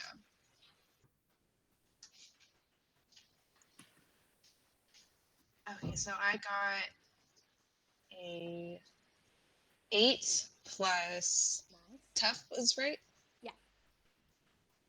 Got a 7. I've been getting 7s. I feel like this whole time. Okay. So I got a 7. So on a 7, you and whatever it is you are fighting inflict harm on each other, and this is based on your weapon. So we'll say what it does first, and then you can say how much you inflict on it. So you go to kick it, and it turns and latches a row of very sharp teeth from the boy's ankle and sinks into your ankle. However, you manage to connect and fling it across the room. So if you're just, are you using any weapons with this, or are you just doing a big old kick? No, just a big old kick. Just Okay, like a that will probably just be one harm, I think, because it's just with your leg. So you fling it across the room, but it looks unhappy, and it bit you for 2 harm. So and you feel your leg start to just bleed a little bit along those pin pricks of teeth. Okay. But it's not looking very well. You gave it a good kick, and it lands in the lockers slightly further back and scrabbles around. Okay. Tabitha, you were also trying to get across. Yes, I will attempt to get across without touching any of the water if possible. Yeah, so I think that would say basically you're a little bit behind because you had to kind of edge across as well. Mhm. And so you get there as it slams into the lockers and it kind of like wheedles around and it looks like it's going to try and scuttle towards the water, actually towards you, and it starts running towards you. Like, I'm going to kind of like hold my sword out with like really close to it, so if it moves, it will get damaged in an attempt to stop it, because I want to stop it from being able to go back to the hag, because it's probably going to be like, there's people here. Okay. So a question for you. So this could either be act under pressure to sort of stay calm and like corral it into the right place, or if you're more concerned about, for example, Claire is thinking of following you, are you trying to protect someone? I'm going to I think I'm going to act under pressure. Cool. Okay, so that is with your cool. Mm-hmm.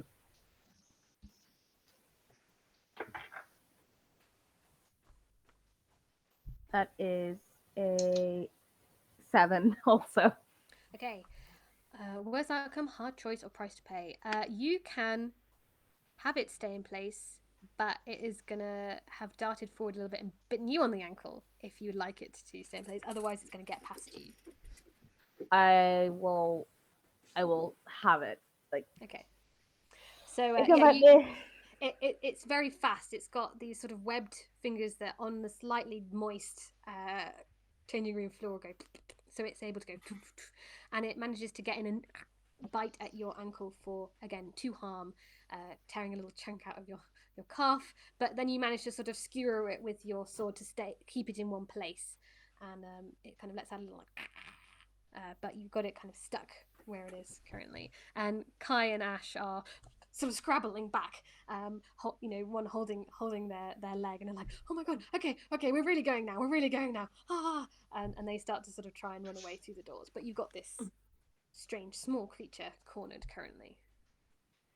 Okay, and based on having this creature like cornered, I'm going to kind of like pass the iPad back and ask one of the others to start cross-referencing based on what I think it is initially. Yeah.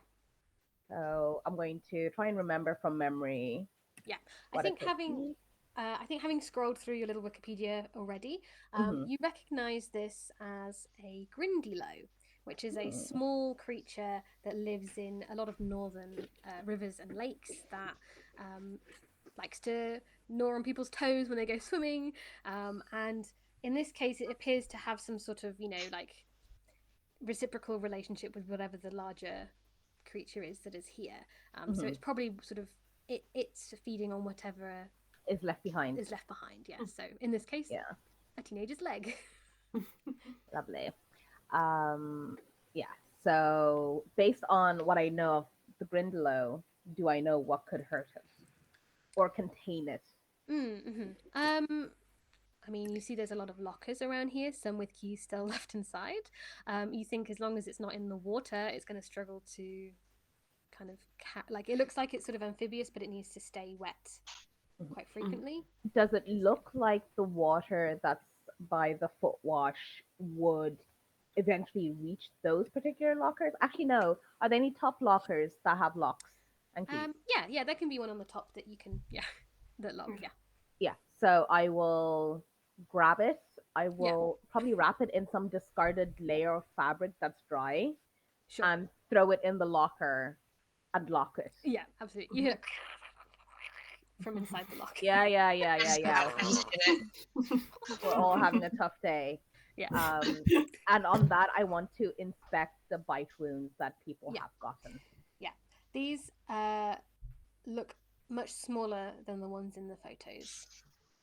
But do they look clean? I do they see. look dirty? They look like they could do with a little bit of a clean. Like, okay. There's been some growth water in here. One of the things you can do.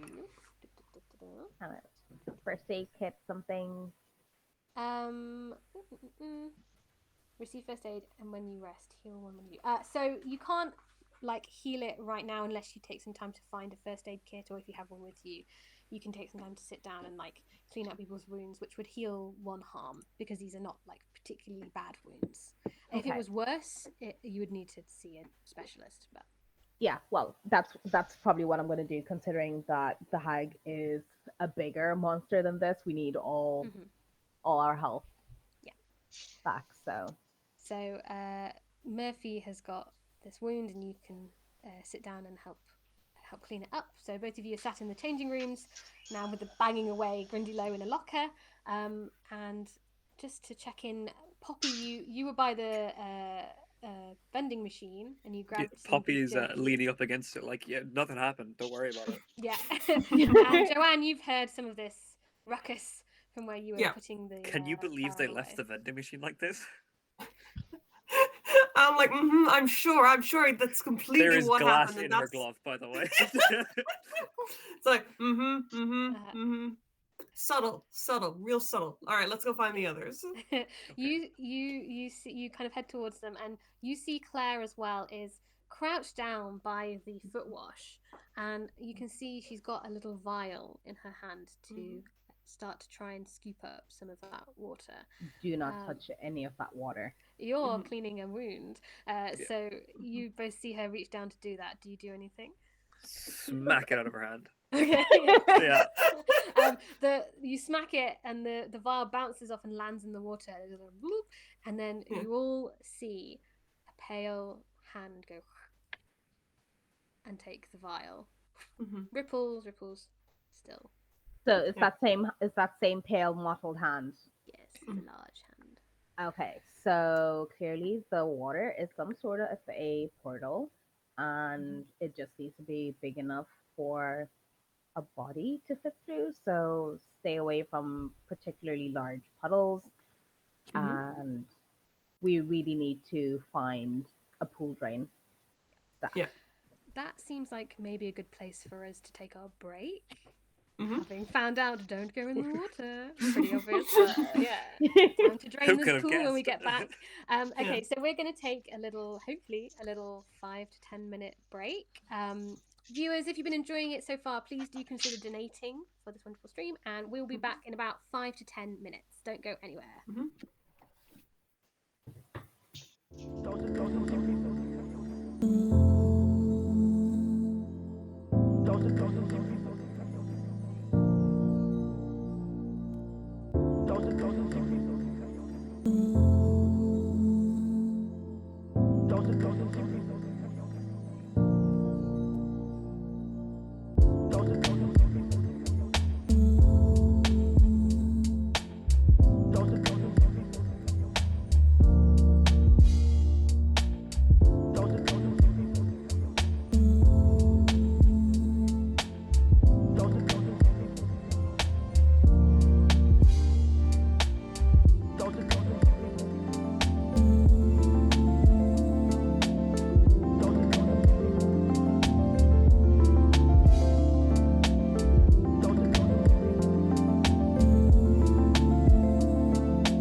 we are back. We are back with a little bit more Monster of the Week.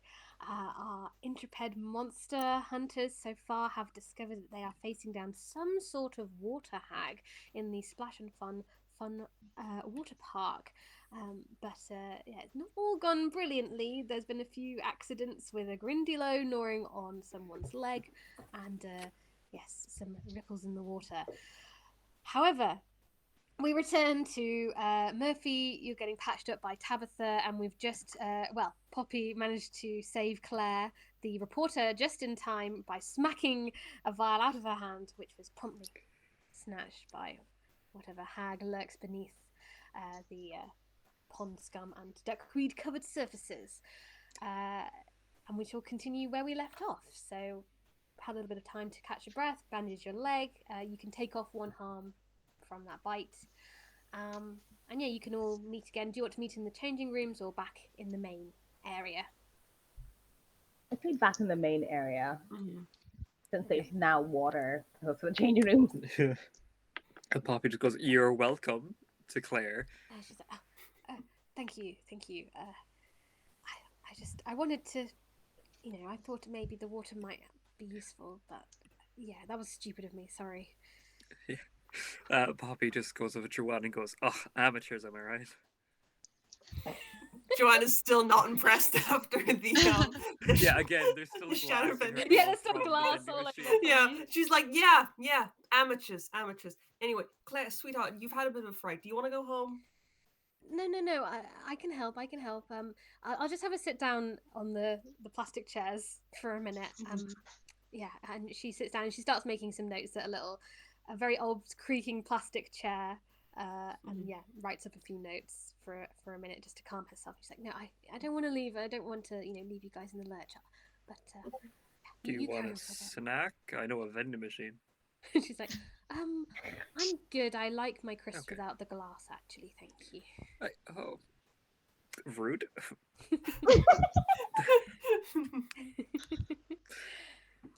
Tabitha, before all of this commotion, you were about to have a look at the maintenance room. So the Yeah. maintenance room is kind of behind the kiddie slides, the brightly coloured slides, and yeah, there's just a sign saying staff only. Okay. Trying the doorknob. It's not actually locked. Okay, solid. I'm just going to go on in and start looking around for the pumps. So you can see there's kind of seems like there's several sort of a back room area. So the first area looks like a little staff room. So there's some sofas and an old board with like an old schedule that's been crossed out and things. Some coffee and things like that. That's very old. And then there's also then a corridor that goes around the back, and there's a few sort of old crates of things such as like plastic cups for the cafe and things like that have been left out. And then further along, as you kind of continue looking, you see there is a space for the pool cleaning chemicals. So there's like the salts and things you'd add to the water. There's also extra life-saving equipment. And then you see also a final door that is blocked off with a sort of those like grate doors so that you can see through them to ventilate them, and that has got the breaker board which is all down, like all of the lights are off. And then the pool pump equipment, like the different pools that have connections, so these are obviously electric, so they're not currently working. Right. Is there a generator perchance? I'm not sure if there would necessarily be, but I think it would be interesting if there was. So let's say there is one somewhere, but maybe it is also sort of connected to this area, so it's not currently on. Yeah. Because I think it'll be helpful if we can at least get as much visibility as possible in the park. As well as if we get these pumps working, then happy days, we won't have to try and do this manually. I think I might have a question to help out with that, though. My last one. It's when and where will the next critical event happen?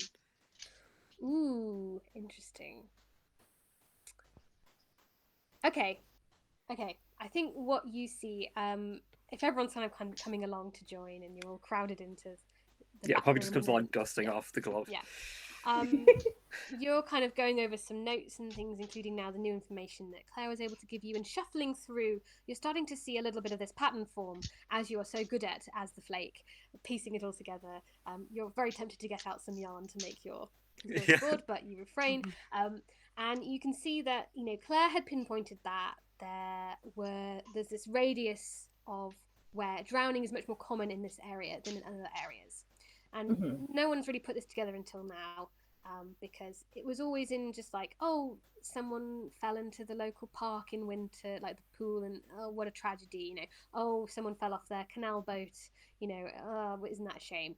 But you can see that it's definitely concentrated around here, and you can see that one of the things she got was a set of like building plans for the Splash and Fun building, and you can see that the pumps connect to the local water supply, which in this area filters from the local reservoir and the local rivers to provide, you know, siphon off extra water for the local area. And so you think that some of these pools are probably, especially in the wastewater, connected to the pool and canal that is out back that leads into the park as well. So you think that maybe there's some connection there, in that maybe the next attack could happen in the water park itself, but if forced to move, there are other bodies of water that this hag That could it can then go retreat to. to. Yeah. I think what we want to do is instead trap Isolate it into it here. Yeah. Yeah. Yes. So yeah, part of that knowledge you think is like, okay, you're going to need to do this in the right order, otherwise it's going to follow that wastewater and get to the park. But if you can cut it off, it's going to be stuck in the water park. Yes. Yeah, so that's going to be the first thing we try and do, is isolate it here then, before we even try to go after it. We just want to make sure that we have it where we can operate best. I did it. I did a thing. Yes, you did. You did a great thing. You did a very great thing. And now we need to figure out how to stop water. Oh. I Okay. think that if you want to do, so one of the questions in Read a Bad Situation is like, what's the best way to protect the victims? There's very like best way in, best way out. We could say that some of those relate to this situation, depending on kind of how you're addressing stuff. So yeah, there's probably like, also in this back room, there's probably like a little shelf of manuals and things if you wanted to take the for time how to to look through. for how to stop any water. I'd say like they probably had some sort of fungal bacteria. Yeah, outbreaks. exactly. Like if you know, if something happened in the kiddie pool, there's probably like sort of. So what's the that word? was blocks. 2 6s. So that is a 14 for me. Amazing. Okay, you can ask 3 questions on Read a Bad Situation. So again, these relate to the scene you're currently in. So anything you want to ask around, like looking in the back rooms, looking around here, if you can kind of relate it to this. Also, when you succeed on Read a Bad Situation, so I've said this before, sorry, if you act on the answers you have learnt, you can get a +1 on any rolls you do when acting on information while still related to awesome. the scene. So, okay, so sorry if I forgot to mention that, whoever used it before, but that's perfectly fine. Okay. The first. Okay, so the first question will be, how can we isolate the water in the park from its source? Yeah. You kind of browse through some of the books and things, and you look through, and you can see that there's a section on using like the stopcock and the plumbing and things, and there is a way to shut off the water, which I think they just haven't shut off because, like, you know, it was closed and shut to a hurry that they never got around to it, basically. So there's always been this link, but yeah, there is a stopcock. Probably, I think, just for interest, I think there's probably it's around the back of the building, like when you parked, there were all those like pumps, and you saw some little pipes and things there. Yeah. So you could probably go around and turn it off there, and that would block off access out of the park, out of the water park. Perfect. And so that would also block access out of any of the water systems in the park too. Yeah, so it would still be able to go between the different pools within the in building, the park, but it can't. It can't get into the canal or the river or anything. Perfect. Yeah. So I'm good. So I'm gonna find this out, and I'm gonna ask who wants to come with me to Joanne. I think you probably Yeah. be a great person to go with.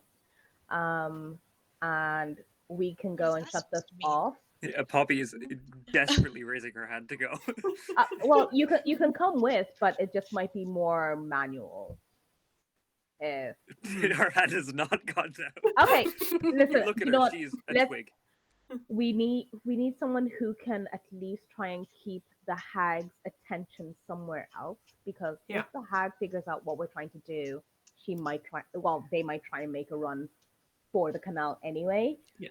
So we need somebody who will not be bait but will set up a trap. I mean, Hand Claire could be the sacrificial slowly lamb. goes down. Well, we don't need a sacrificial lamb. There should be no Mhm. sacrificing. But with the jerky that you got, maybe we could use that to Yeah. at least all you need to do is make sure you can see them. That was In that was the plan. I wanted to chuck it in, see if I could provoke. yeah, Yeah. so if you do that with Murphy, and we give one of you a call to make sure that you throw it in, you can visibly see that hand emerge while we shut it off. That will at least that should at least buy us some time to make sure that we cut off the water sufficiently. Yes? Sounds good. Hand is Fantastic. down Mhm. So I'm going to take Joanne, Yeah. and I got the beef Claire will be Joanne the beefcake, and Claire will be with Murphy and Poppy. Joanne like puts a hand on Murphy because she knows that like she's too cool for hugs still, but like you'll get there. You'll hit 26 and you'll be all about hugging. Anyways, my sweet darling, absolute baby cakes child, mind yourself. Take care. I'll be a holler away. All right. I give you the sword, but I don't think you can pick it up politely. Let's go. Yeah. And then she turns to Poppy and she's like, mind yourself. Just be bait, but not too much. Not too much. Like, when you go on a first date with someone, you don't take Dave? everything off all at once. You need like 3 or 4 to go to trust them. This is like that, okay? Okay? Because you strike me as a close all off at once person, and I know that's not good for you. Right, come on. Poppy is appalled. Sorry, so just so I have it right. So Tabitha, Mhm. Joanne are going outside. Is Mhm. Murphy Yes. also coming outside? Murphy No. will be No, with Murphy's- Poppy and Claire. Okay, and Poppy and Yeah. Murphy are going back in. Okay, great. Joanne has the in Joanne's head. She's like, I'm not comfortable leaving Murphy on her, well, not on her own, but like without Joanne, because they are blood relatives and they're quite close. Well, Joanne thinks they're quite close. Murphy may not. She does. But Deep down. She deep does. down, that's Yes. nice. But if the hag does make a run for it, she wants to be there for that, and she is hoping that if Murphy does get into danger, she can sprint back as fast as she can. Yeah. And it will be sprinting. Also, what I'm going to say is these back rooms, if you remember, there was the back entrance. You can see that from this side, it's just a push bar exit door. Now, I think I did say it was chain, but the chain is kind of rusty. So I think after a little bit of, Joanne and Tabitha together can kind of shoulder barge it, and so you can get out that way. And it's going to take you a few minutes of looking around, and then you can locate the stopcock, which will turn off the water. So while that is happening, Poppy and Murphy, you head back in to try and have a look for this hag. And the first thing you notice on getting back in is Claire's notebook sitting on the table, but Claire is not sat at the table anymore. I told them, amateurs. Why do I work with these people?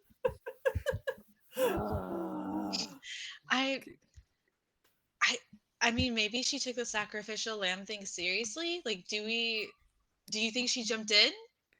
I told her where the snacks are. We should check there. You see try to be optimistic. You see in the cafe where she was sat the broken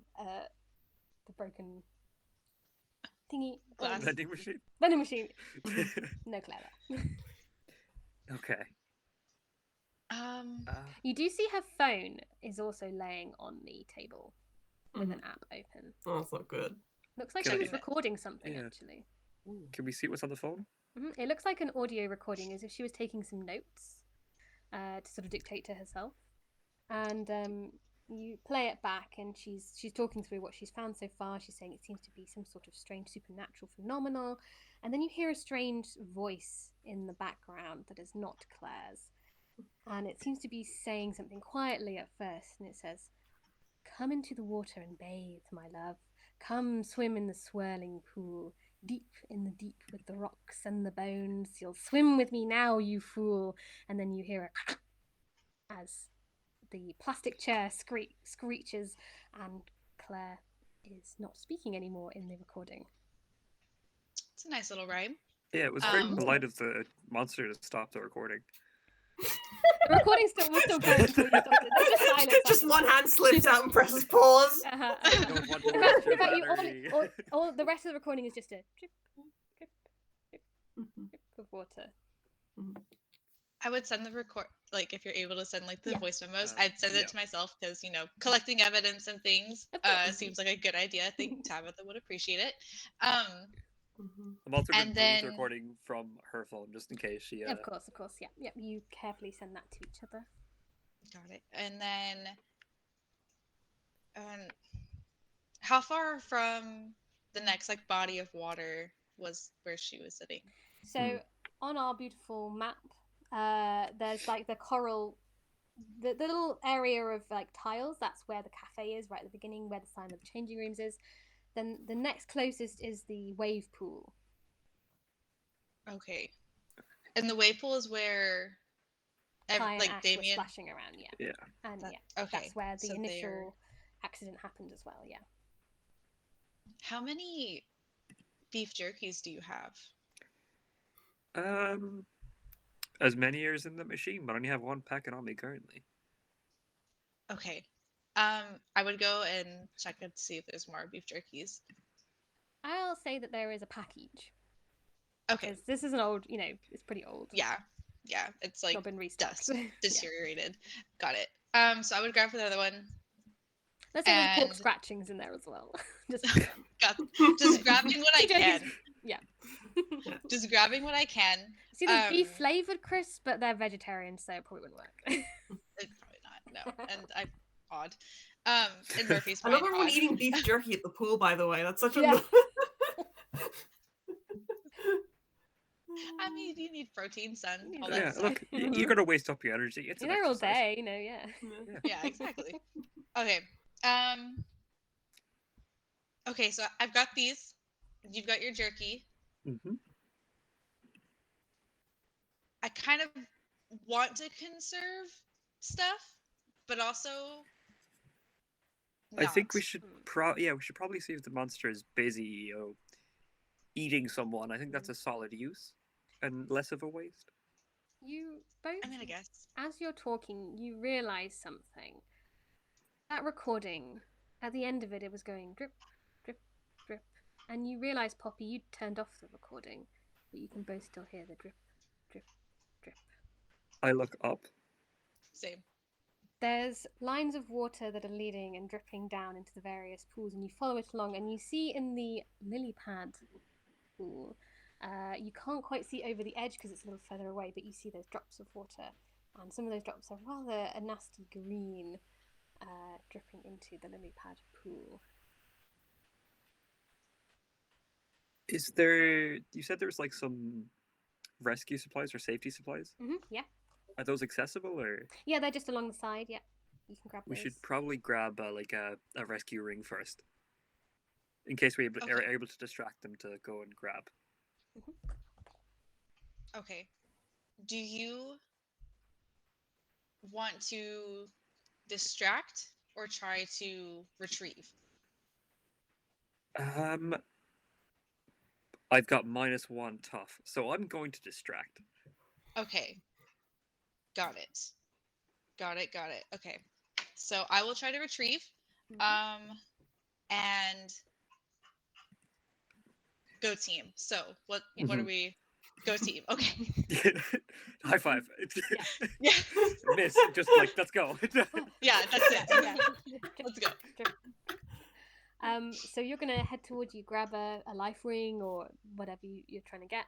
Meanwhile, just to pause you in the action for a second. Tabitha and Joanne, you found the stopcock and you start to turn it. It's going to take a few turns to kind of get this going. You can see also now that you're out, you can see where the river connects. In fact, here, and there is a it looks like a sort of like a canal that then goes into branches off, and there's a little stream that would go into a local park. And you can see all over here is also covered in this thick layer of duckweed. It looks so thick, in fact, that you think that, you know, if someone was to not realize that if they were to walk on it, they would think it would be solid until they fell in. Cool. I don't know, I'm gonna be generous and ask this question. Do you think Poppy and Murphy might have sent the recording to Tabitha and Joanne as well? You're welcome to say no. I don't think Poppy would have thought of it. No worries. Yeah. Murphy wouldn't have either. She would have just been In the stuck. moment too much. Uh-huh. Yeah. Yeah. In Very that in the case, moment. it's going great. Tabitha, Joanne, no problems here. You've not heard anything from them. It's all fine. Meanwhile, we go back. Murphy and Poppy, you head towards this pool, and as you get closer, you can see the far side. The pool is probably about waist height, full of water, much higher than the other pools were. Obviously, something is pumping the water into here in some way. And you can see these like deflated, what used to be lily pads that people could sort of jump on. They're now just like deflated plastic covering bits of the pool, the rest of which is, yes, blanketed in this thick duckweed as well.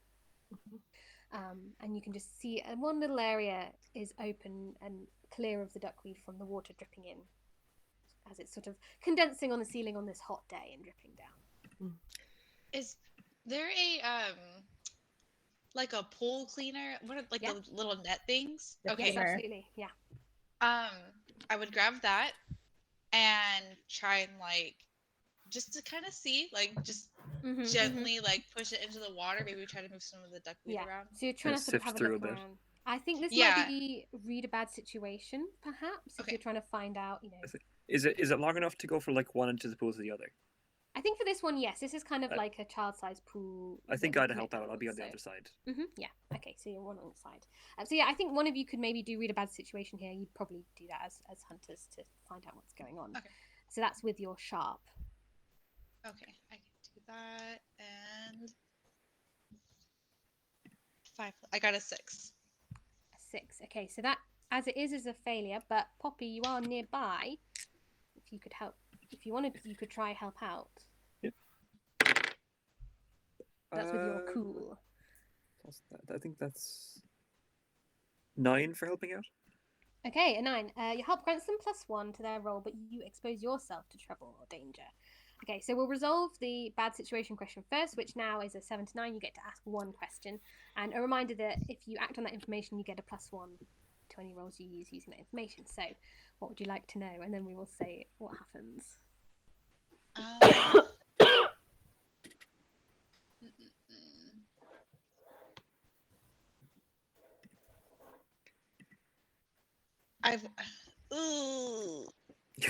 What's the best way to protect the victims?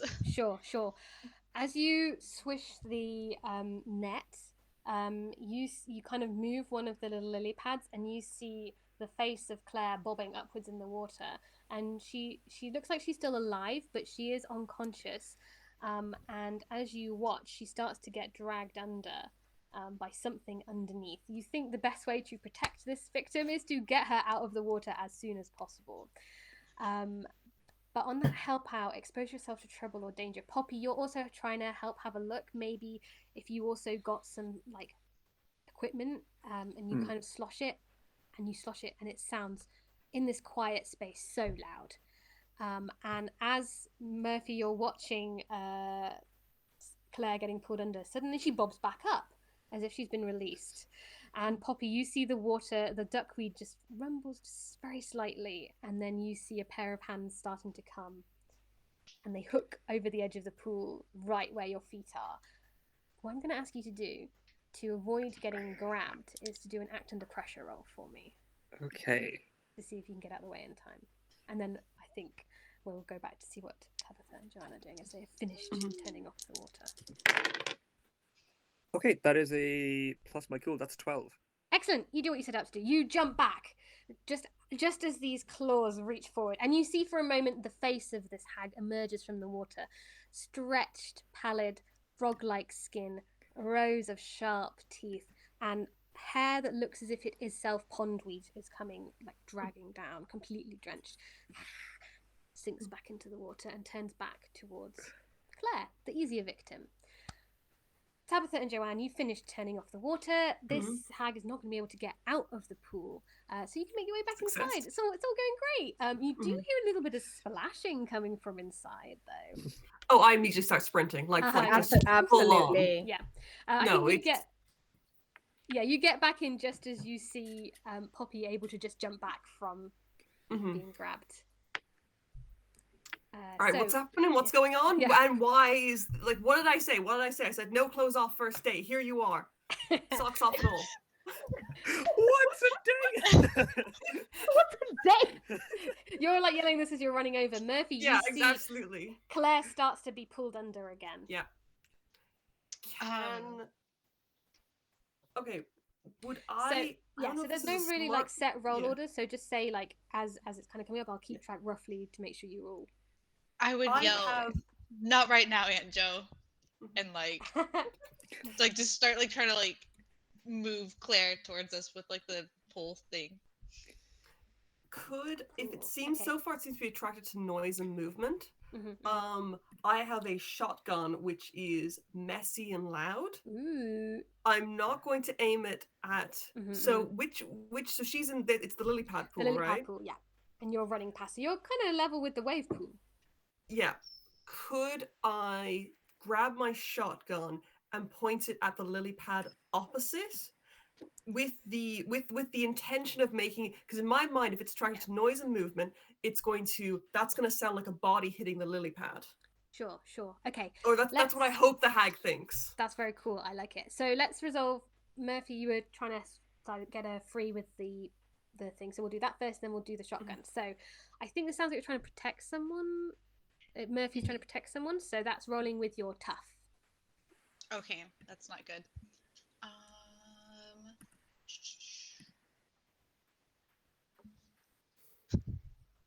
4 total. Yes. Okay, so that's fine. Mark some experience as well. If anyone's rolled under a 6 at any point, do mark some experience, although you probably won't level up during this. On a 4, not only does Claire get dragged under, you're holding onto this pole, you're trying to drag her. You manage to hook her body, and as she gets pulled, the second hand grabs the pole and yanks, and you fall into the water. You are now also in this pool, and you splash. You're able to stand up. As I say, it's about waist height. But yeah, you are now in the pool with it. And now we will resolve. Joanne, you're going to try and shoot at this. Yeah. I'm shooting at this. I'm not shooting at, the lily pad plan was, Plan A. We're on plan B. There's a chance of Plan B is save my my darling niece, who I told specifically don't let this happen. So I'm not mad. I'm just disappointed. Yeah. So shotguns out. Here we go. Straight arm out. It's a bit of a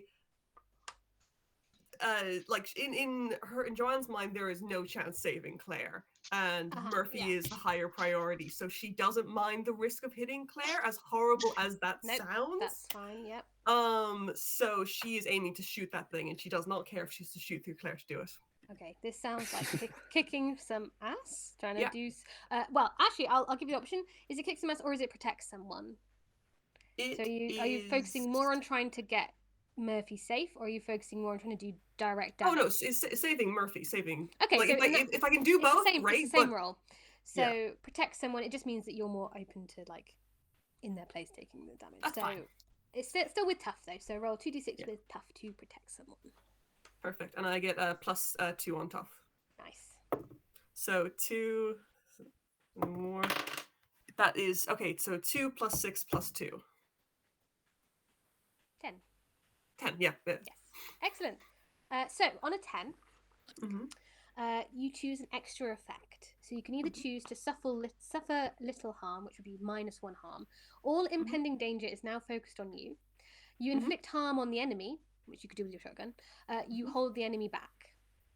So you're going to protect them either way, and the harm is focused on you, but you can choose one of those additional effects on a 10. So focus on. So I would have a choice. The thing's going to be focused on me regardless. Yes, yeah. So sorry, what are the two choices? Sorry, I just got confused for a second there. It's on the list as well, but it's suffer little harm, so -1 harm. All impending danger is now focused on you. You inflict harm on the enemy. You hold the enemy back. Oh, here we go. Yeah. I'm going to all impending danger is now focused on you. Great. Okay. And I think this involves actually hitting it. So how much harm does your shotgun do? My shotgun does 3 harm. 3 harm. Okay. You hit it into the water, and you see some of it hits into the pale flesh of this creature as it surfaces, trying to grab at Murphy, and you see some of it bounces off because of this like layer of slime and duckweed. Mechanically speaking, as if they have 1 armor. But you are able to distract it long enough for it to turn away from Murphy, and I think it does release on a 10. It releases Claire as well, who bobs again back up to the surface, and it turns towards you as you get to the edge of the pool, and it is gonna reach with these unnaturally long arms.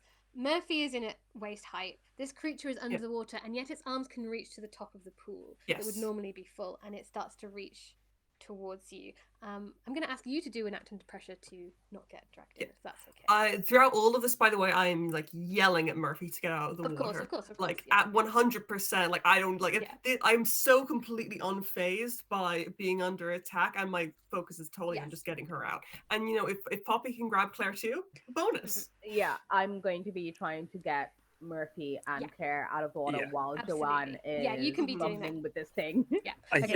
Poppy, I think, actually wants to kind of help Joanne because she has the big jacket on. Yeah. She wants to throw it at the monster so it would get heavy in the water. Oh, that's a good idea. I like that. What I would suggest, options for you. You can either do protect someone, like we just did, or if you want, we can have Bramble rolls the act under pressure, and if it's very close, you could do the help out that way. Okay. Well, which do you prefer? So it's tough or cool, yeah. Yeah, because my tough is -1. Yeah. I get plus. I have 0 cool, but I've plus tough too. Okay. Yeah. Help out. Sounds good. So Joanne's going to do act under pressure. Okay. And we'll see how it goes. So 2 again. Not great. 4. So that's 6. Plus any cool? I have no cool. Okay. Well, this is actually perfect then for the help out, because if you can get 1 more, you're in a 7, which is a mixed success. So, Poppy, you're going to throw that coat, trying to weigh it down. How did it go? Poppy, please. Okay, so what do I need for a success? You need a 7 or above. Okay, I got a 6. You got a 6 total with cool? Yeah. Okay, that's a failure. Doesn't work. So both fail. You missed. Great. Let me just note that down. I throw the jacket at you. Yeah. Joanne gets tangled up in the jacket. She was about to be able to step back, but now she can't see it. Crinkle, crinkle, crinkle. These hands. Poppy, I want so badly to like you. You know, at this stage, me too. I'm really messing this up for me too. How close would Tabitha be to this? Well, if you were helping Murphy out, do you think you'd be able to get there in time? Well, that's why I'm asking. How close would I be? So would I be on a similar side of the pool? Would I be on the other side of the pool? Like, how can I actually help? Yeah. What do you think you would? I think so. What's going to happen is, I think Joanne is definitely going in the water because she failed. Yeah. But you're already helping. Yeah, you're already helping people out of the pool, so you're probably close to be able to give her a hand in a moment. So yeah, you'll be able to help momentarily if you're already.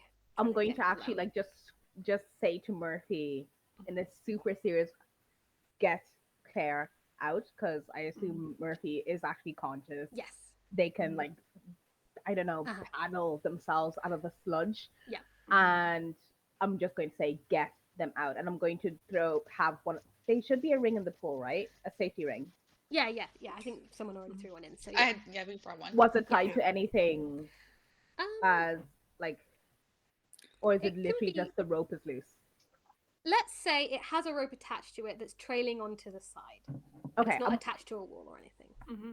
Is there are there stairs for the pool nearby? There are stairs, but you're going to have to do a big step to get out because obviously this is normally full of water.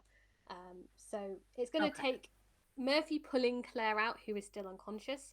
It's going to take some effort and time. So Tabitha, you think that you're probably going to need to like keep whatever like this creature distracted. I mean, it's very distracted right now because it's just pulled Joanne in. Yeah. But yeah, it's whoever, if you're carrying anyone, getting up these stairs is going to be a bit tricky. But anyone else, any of you should be able to get out if you're under your own steam. Okay, so I'm just going to try and make sure that the rope is tied off to something. Yeah. And can I see this hag? Can I see any part of its body, or is it just its arms? Yeah, are you wanting to like find a bit more information or anything? Yeah, I want to see if I can recognize it a bit more, but Sure. also if I can see any of its torso, I want to shoot it. Ah, sweet. Mm-hmm.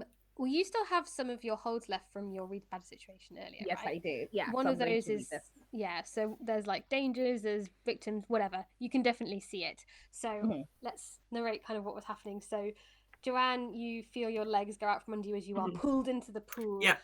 You smack against the tile and you're going to take 1 harm as you are dragged in. And I just want to say that as the back of my head hits the thing, I yell cheese and crackers, like cheese and crackers. Like, I still can't swear. And you fall into the pool with it. It's still got your Yeah. ankles currently, and as it's doing that, it hunches out to sort of try and push you in. And Tabitha, that's when you can see more of its body, and you Yeah. can see it is all over this pallid green flesh, and this hair that kind of like flows out in the water like pondweed, and you see kind of like dribbling from its mouth is more of this duckweed, as if it's sort of like spitting out it almost like bile. And that's when it kind of comes to you like, oh, you have this makes sense. It kind of fits in with your like encyclopedia references and things. You think that this particular type of hag is called a Jenny Greenteeth, which is a hag particular to the sort of northern parts of England. And you remember now, it's like, putting it together, the duckweed. Oh, Jenny Hanover hides under layers of duckweed, ready to try and like pull victims in who would think that it was solid water. And she is a type of hag, so you've already worked out her weaknesses and things. But she has this ability to kind of like make this duckweed grow almost illusionary in places. Yeah. And she will try and get you under the water to drown you. And you said silver and iron are also options, yes. Okay. I will say you have turned off the water to the outside, so these pools are going to kind of stay level. If you want to do anything else with those grates, I think we'll say the grates probably to like open and shut them can probably be done manually as well, just to let you all know.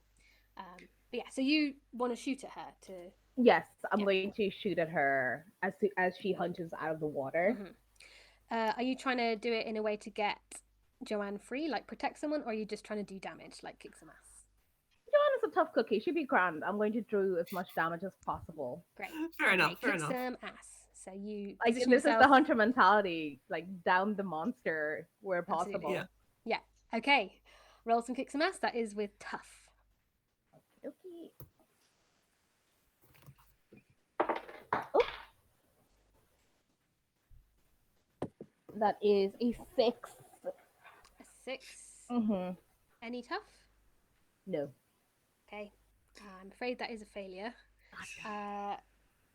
Unless someone wants to help out. Not again. Murphy, you are in the water. Joanne, I mean, you're still. Could I? Popping Could up. I've still shotgun in my hand.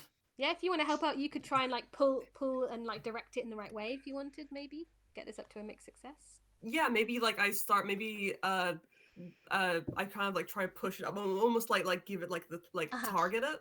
Yes, absolutely. Nice. Yeah, okay, I'm wrestling with this thing. I'm up for it. Yeah, I mean this is a bit of a last ditch attempt, but try help out, roll some cool, see if you can help with that. Oh, so this is under cool? Yes. Not tough? No. Okay. I'm afraid. But you never know. 4. All right. 6. It's 10. Yeah. Okay. Your help grants. So I've got it. Roll. Yeah. Yeah. You're able to like push against and sort of like get more of the body out, which is going to give a +1 to that kick some ass, which gets you up to a 7. So you're both going to do harm to each other. So, what is Tabitha's what is the harm on the weapon? So I'm going to shoot it with my shotgun, so that'll be 3. 3. Okay. Again, some of it glances off that duckweed slime layer, but yeah, you see some of it hits, and Jenny unleashes from Joanne and kind of staggers back a little bit. But then she kind of looks at you, and so on a 7, you both inflict harm on each other. And so you see she kind of lashes out with this. You're kind of, even though you've seen how long her arms are, you kind of like, it's hard to kind of like remember it because of, it's so unnatural. And she's able to lash out with one claw and rake it down your leg for 2 harm. Could I try and retaliate with slicing through her like wrist with my sword? I think that roll of kicks and mass, that's the damage you've done so far. So if you wanted to do more, you could roll again. Okay, cool. Yeah. But yeah, so each time you're doing it, you're kind of opening it up to that. Yeah, I will go again. Yeah. And that is a 10. Oh, sorry. 10. Wait. What's that? Kicks and mass is tough. Yeah. So that's 10. 10, brilliant. Okay, on a 10, so it's the same, but you get to choose one extra effect. So you can gain advantage, take +1 forward, or give +1 forward to another hunter, so their next roll will get +1. You inflict terrible harm, +1 harm. You suffer less harm, -1 harm to you. Or you force them where you want them. Ooh, I'm going to force them where I want them. And where would that be? You could set me up for another attack. I could get in on them with maybe the long sword. So she's reaching out to you currently. So yeah, you could kind of direct her. Yeah, because I have the. But you need. Or brass knuckles. I could just punch it square in the face, just uppercut it if you give me the chance. Okay, do not. Yeah, since you have more tough, it makes more sense for me to set that up for you. Mm-hmm. Okay, so you're gonna give. I'll use the sword then. You're gonna give the +1 for Joanne's next roll. Exactly. Okay, great. So let's just resolve your harm first. So the sword, how much does that do? So the sword.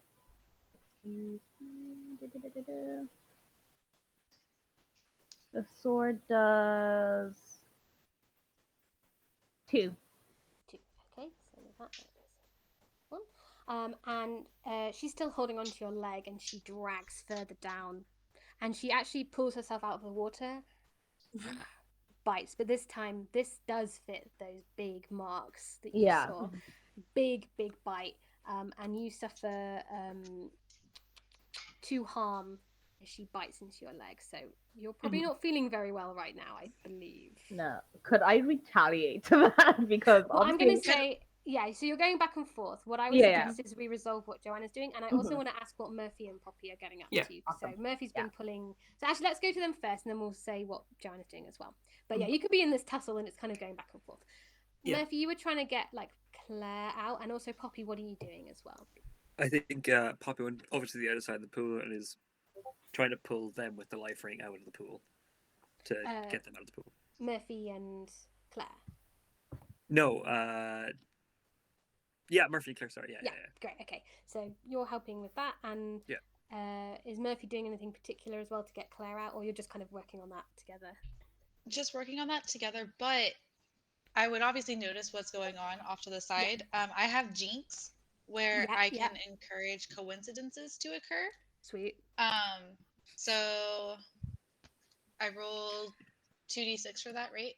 Yeah, and probably plus weird, I would assume. Yeah, it's plus weird. Okay, so I got a 6 plus 2 weird, so I got an 8. Great.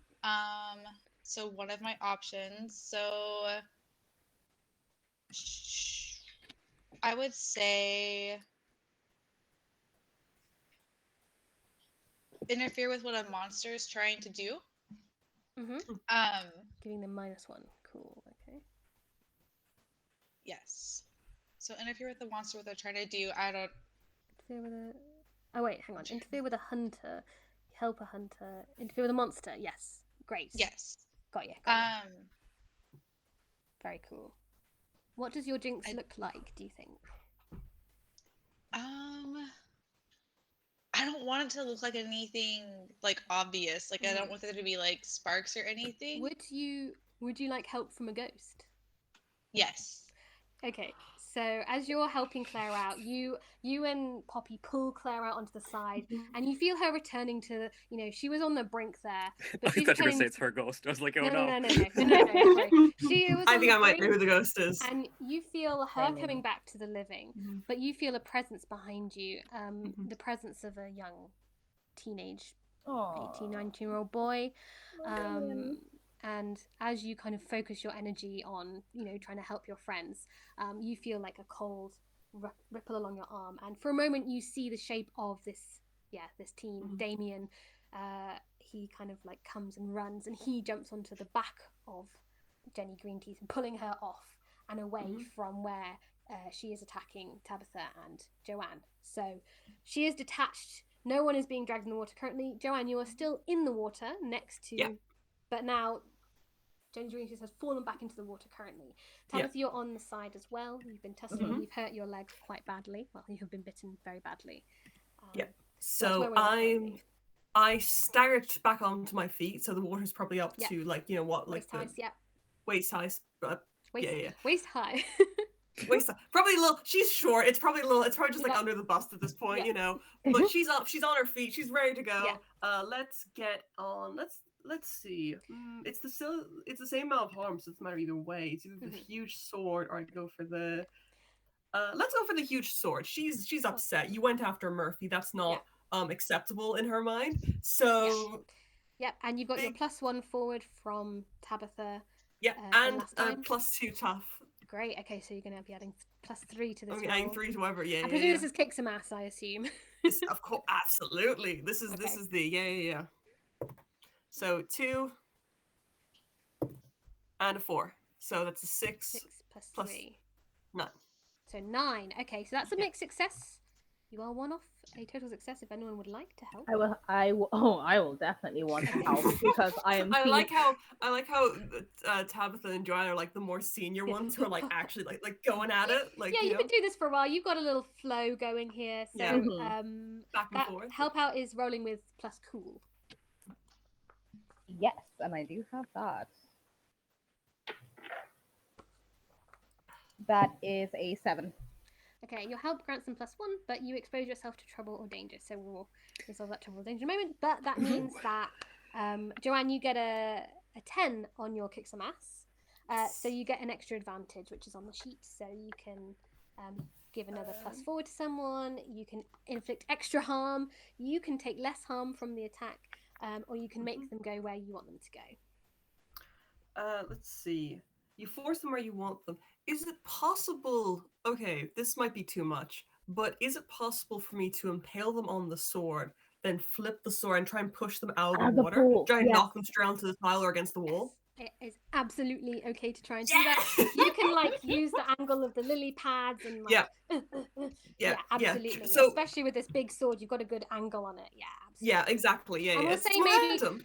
Is Tabitha maybe the help out is that Tabitha can kind of help pull? Or maybe, absolutely. Maybe you're directly behind me and you. Because I should still be on the side of the pool, right? Yes, so you can work together. If Joanne hits, I'm going to try and grab and. Yeah. Excellent. Yeah. Okay, so this is great. You get them where you want them. They're out of the pool. I'm going to do the harm stuff because you both inflict harm on each other. So Joanne, as you're doing this, she does manage to rake you down with a set of claws for 2 harm. Okay, I'm 3 now. Okay, I'm 3. But you are able to get her out, and skewering her with that sword, how much harm does that do as well? That is, I believe, 3, because it's not made out of a special material at all. It's just a very big sword. Yep, she's still got that slime, so that's gonna be 2. So okay, she's looking bad, especially now you've got her out the water. You can see some of that slime is drying up, and you see the wound is pretty deep where you've managed to wedge your sword in. Yeah, it's under the ribs. Yeah.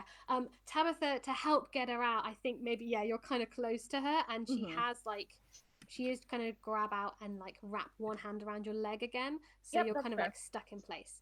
Poppy and Murphy, you have seen this happening. Claire seems to be stable now, and you see that the hag has been dragged onto the side. I think what she's going to do as well, Jenny Greenteeth, being pulled out, she wants to get her back in the water, so she's going to she's on her back, she flips over and actually backs away, starts backing away from you, Tabitha, and you realize she's backing towards the wave pool. Mhm. which there's like a sort of like to allow people to go in both of them. There's like little sort of like 2-person Tunnels, wide, yeah. Mhm. like gaps of tiling between each of the pools. So she's going to try and head back towards there. Okay, I'm going to swing at her with my sword, as in I want to try and like just slice her in half. Excellent, excellent. Mhm. I just want to check in. Is there anything Murphy and Poppy want to be doing that's like anything around this as well? Because this is obviously extremely cool. But do you have any cool things you want to do? Poppy has a gun, That's very fun. so I was gonna trade. We can work together on that maybe. Yeah. Um, Also, what is my knife made of? Do you think? what do you think you'd have had it made of? Do you think? Are you thinking silver or iron? Possibly iron, maybe.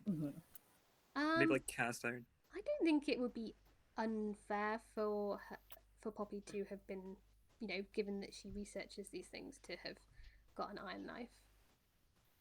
Okay. Do you want to? Should we say? Do you want to do like odds and evens? You roll a d6 on odds. It's silver. It's iron. On evens, it's not. That's a 2. Okay. So it's So steel. gone. Okay. Let's coordinate this. She's not looking good. So Tabitha, you back up, ready to swing again. I think let's do Poppy first and then Tabitha. Yeah. Just because you've been kind of locked in that and you need time to turn around. So Poppy, you've got your gun out. Is this kick some ass? Yeah. Okay. So tough. Okay. That's 8. 8. Okay. So that's a mixed success. You do what you're trying to do, inflict some harm. They're going to inflict some harm on you or whoever it's appropriate for. So how much harm does your gun do? 2. 2. Okay. That. Okay. She is looking bad. And it's looking worse. As I said, out of the water. You see now some of the slime is sloughing off to reveal like this. Her skin is peppered with these bullet holes, and she is starting to like bleed this goo, this ooze. Yeah, you think you have injured her quite badly. She does some harm back. Now, how far away? You're kind of standing on the side, so just thinking, would she come to you or would she go for Tabitha, the closest person? But Tabitha has been inflicting a lot of harm, so I think she's going to, with her long arms, kind of like almost like push up with her arms and move and like lash out at you. Again with the claws for 2 harm. Makes sense. 2 harm for me. Yeah, so she's now positioned. If the wave pool is here, the paddling pool is here, the cafe is over here, so she's kind of like backed away. She's backing away from the water, which is not good for her, and she is backing towards the cafe. Okay. Could I do Jinx again?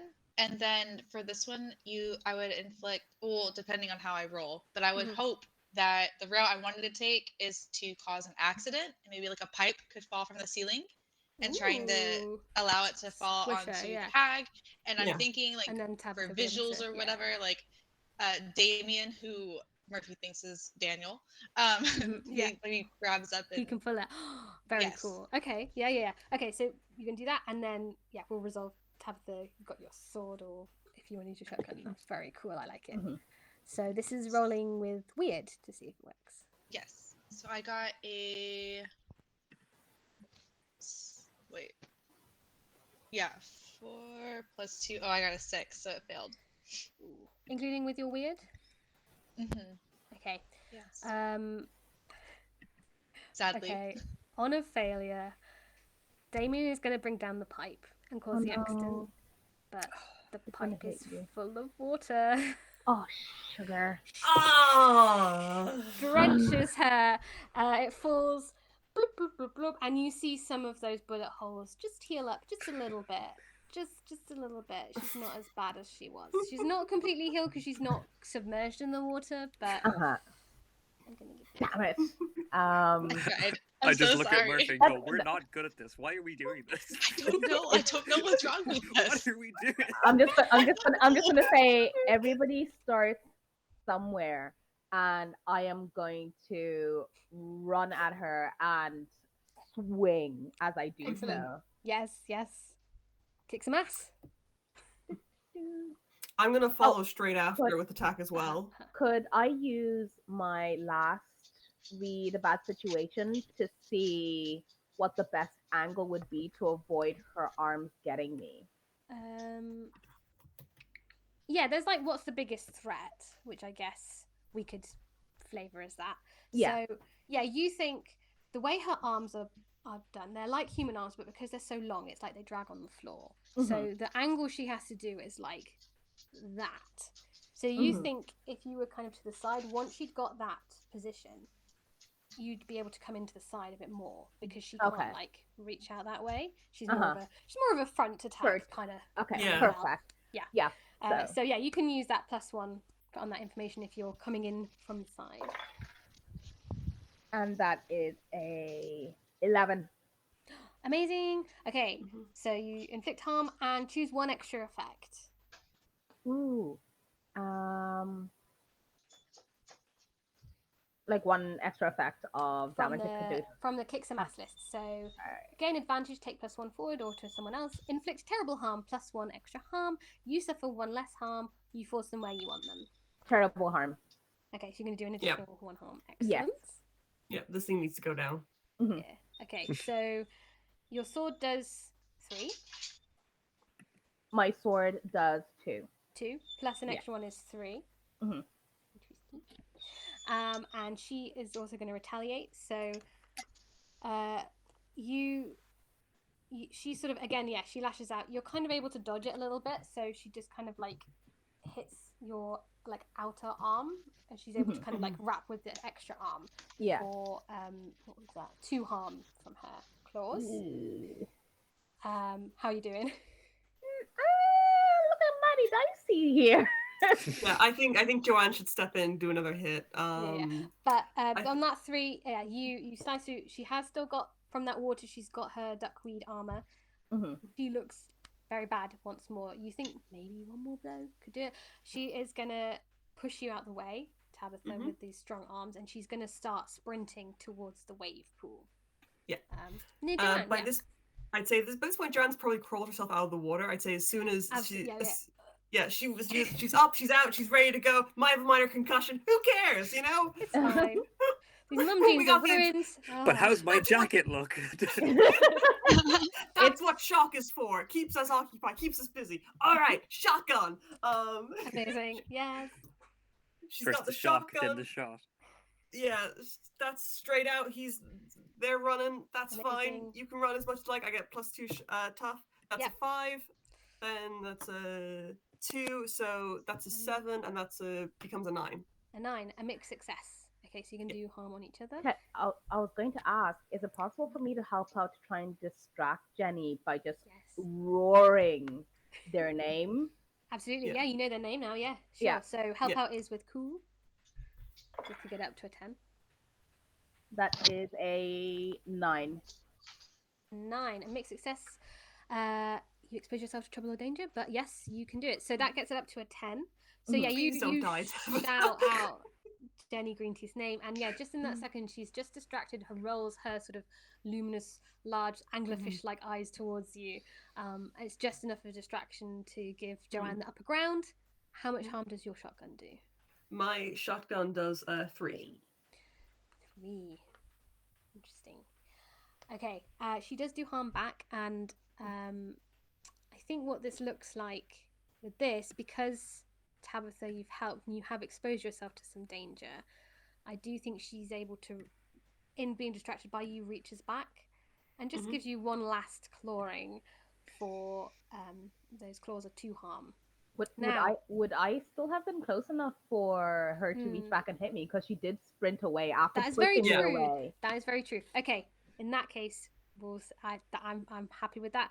In that case, she is going to claw at Joanne for those 2 harm. That's okay. I can take that. And I'm looking all right. I'm at something.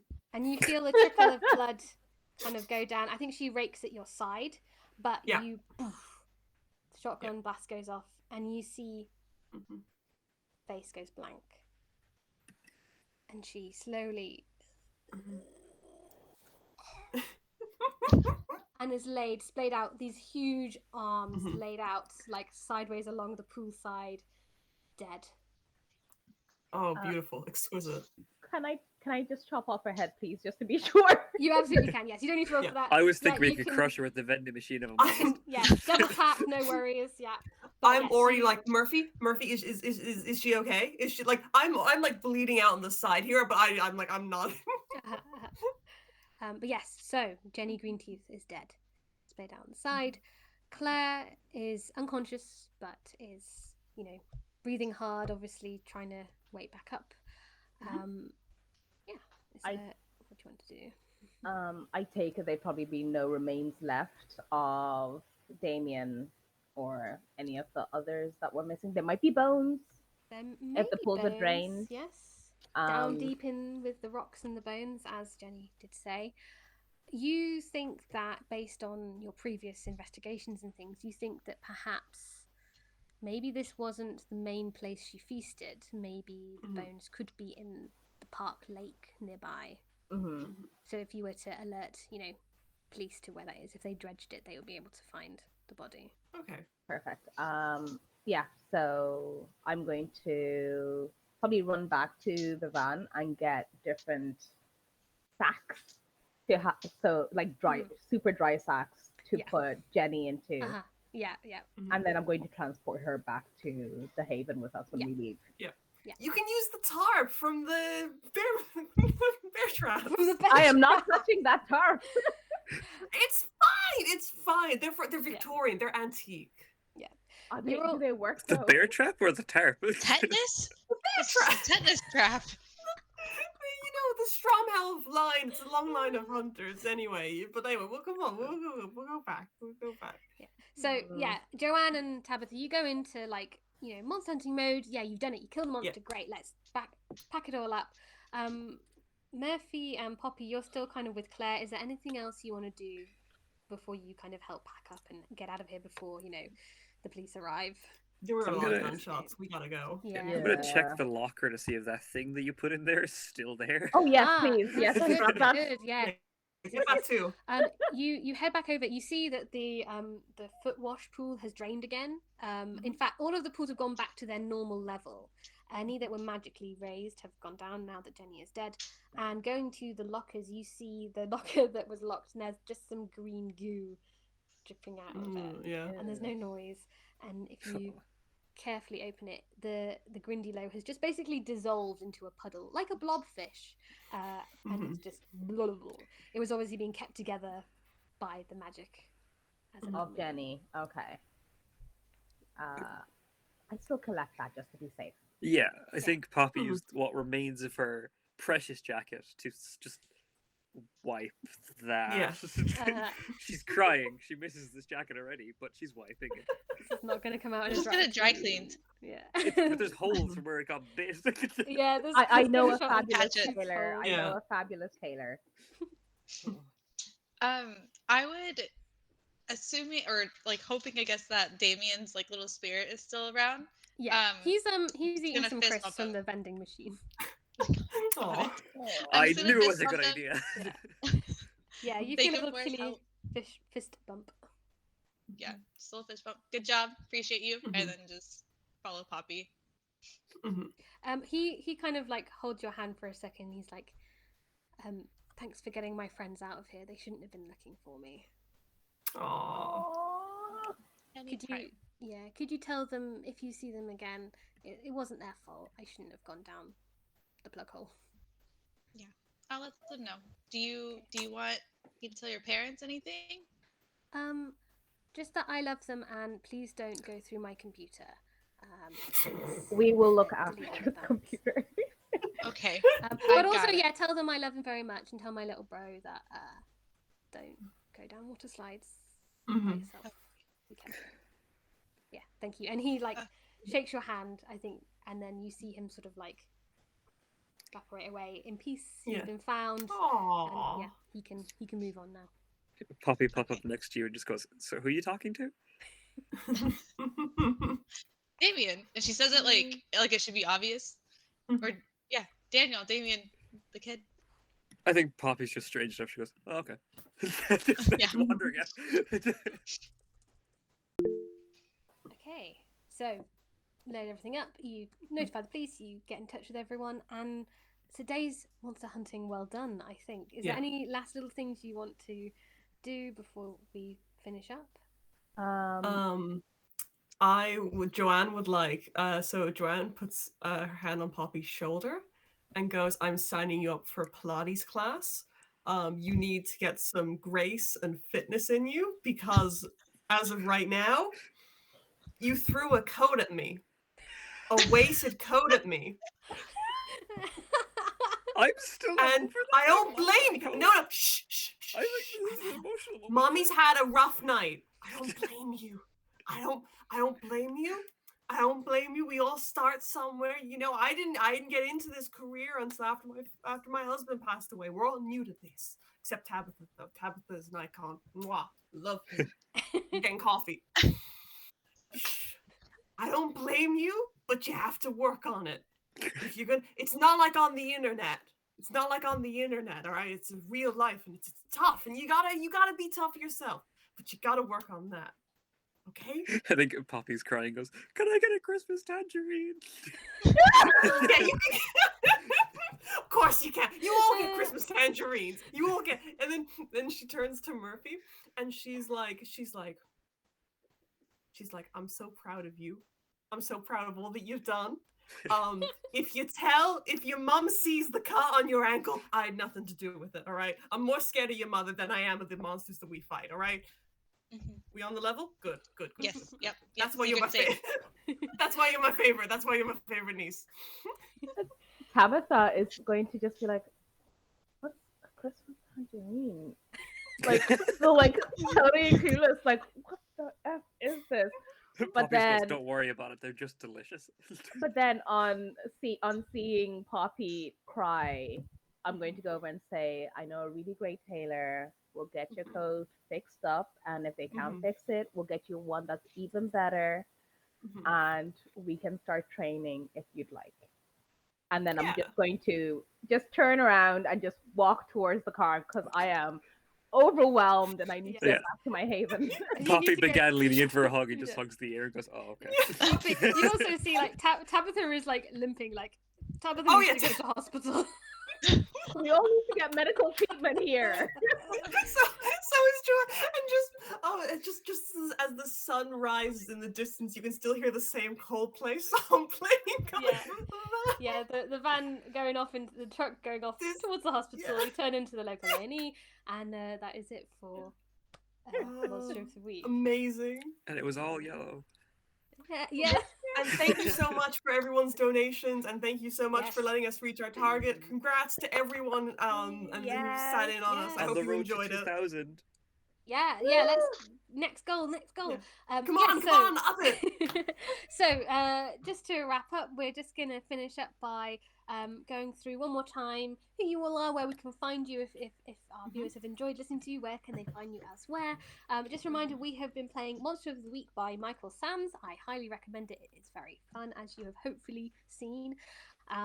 And yeah, a reminder, please do keep donating. We've hit our first goal, but let's go for some more if we can. Yeah. So I'll go Every back little bit around. helps. Exactly. So I'm going to go back around one more time, ask you to just remind us who you are in real life rather than your character, and where we might find you if you have any projects you want to mention. So I'll go around on my screen. So we've got Melanie.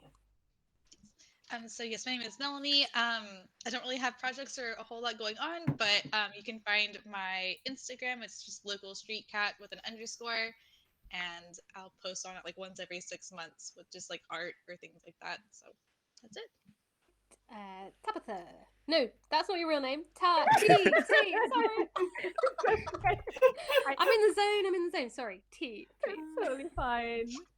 Name's T, and you can find me on D8Dungeon as Grace and Saving Grace, with Faye Earth as Nyafua in that campaign. That's a podcast found on Spotify, as well as a cloak called... Oh, sorry. Excuse me. I've got things starting to pop up all over my screen now. I don't know why. And as a Franco called Fana with the Penny Dragons game. And that's also on Twitch. So thank you. Amazing. Bramble. Yep. So I'm Bramble. I have an Instagram which is Brambles Rambles. The Rambles is with an S. The Brambles is with an S. The Rambles is with a Z. I wish you all the best and have a lovely day, evening, or night. Great. And finally, Dara. I'm Dara. That's my voice going. I'm just really emotional at the moment. You can find me on YouTube, where apparently I make video essays now because that's the thing I decided I'm doing. Or on Instagram at Dazinator, I think, because I can't just have the same handle and everything. And on Twitter at Dara H Media, and I should have a short film coming up very soon. Ooh, exciting. And I'm Philippa Mort. You can find me everywhere at Mort Philippa, Twitter, and I do some TikToks about indie games. I also make a few games around the place on itch.io, drive through, and so on as well. But it's all on my social media as well. Thank you, Philippa. Thank That you was so all for much fun. playing. Thank Thank you you so so much, much. Philippa. But This yeah, is amazing. We will wrap up now, and I think we're going to have a little chat from some people before our next game. But coming up, there is Brindlewood Bay, which is more mysteries, but it is a little older because everyone who plays in Brindlewood Bay are little old grannies who are investigating mysteries, much like Miss Marple would as well. So more water as well. I believe they're playing Dad Overboard. So do stay tuned for a little bit more of a cozy mystery next up. But thank you so much for sticking with us, and stick around for the next games. Thank you. Bye. Thank you so much. Bye. 2000.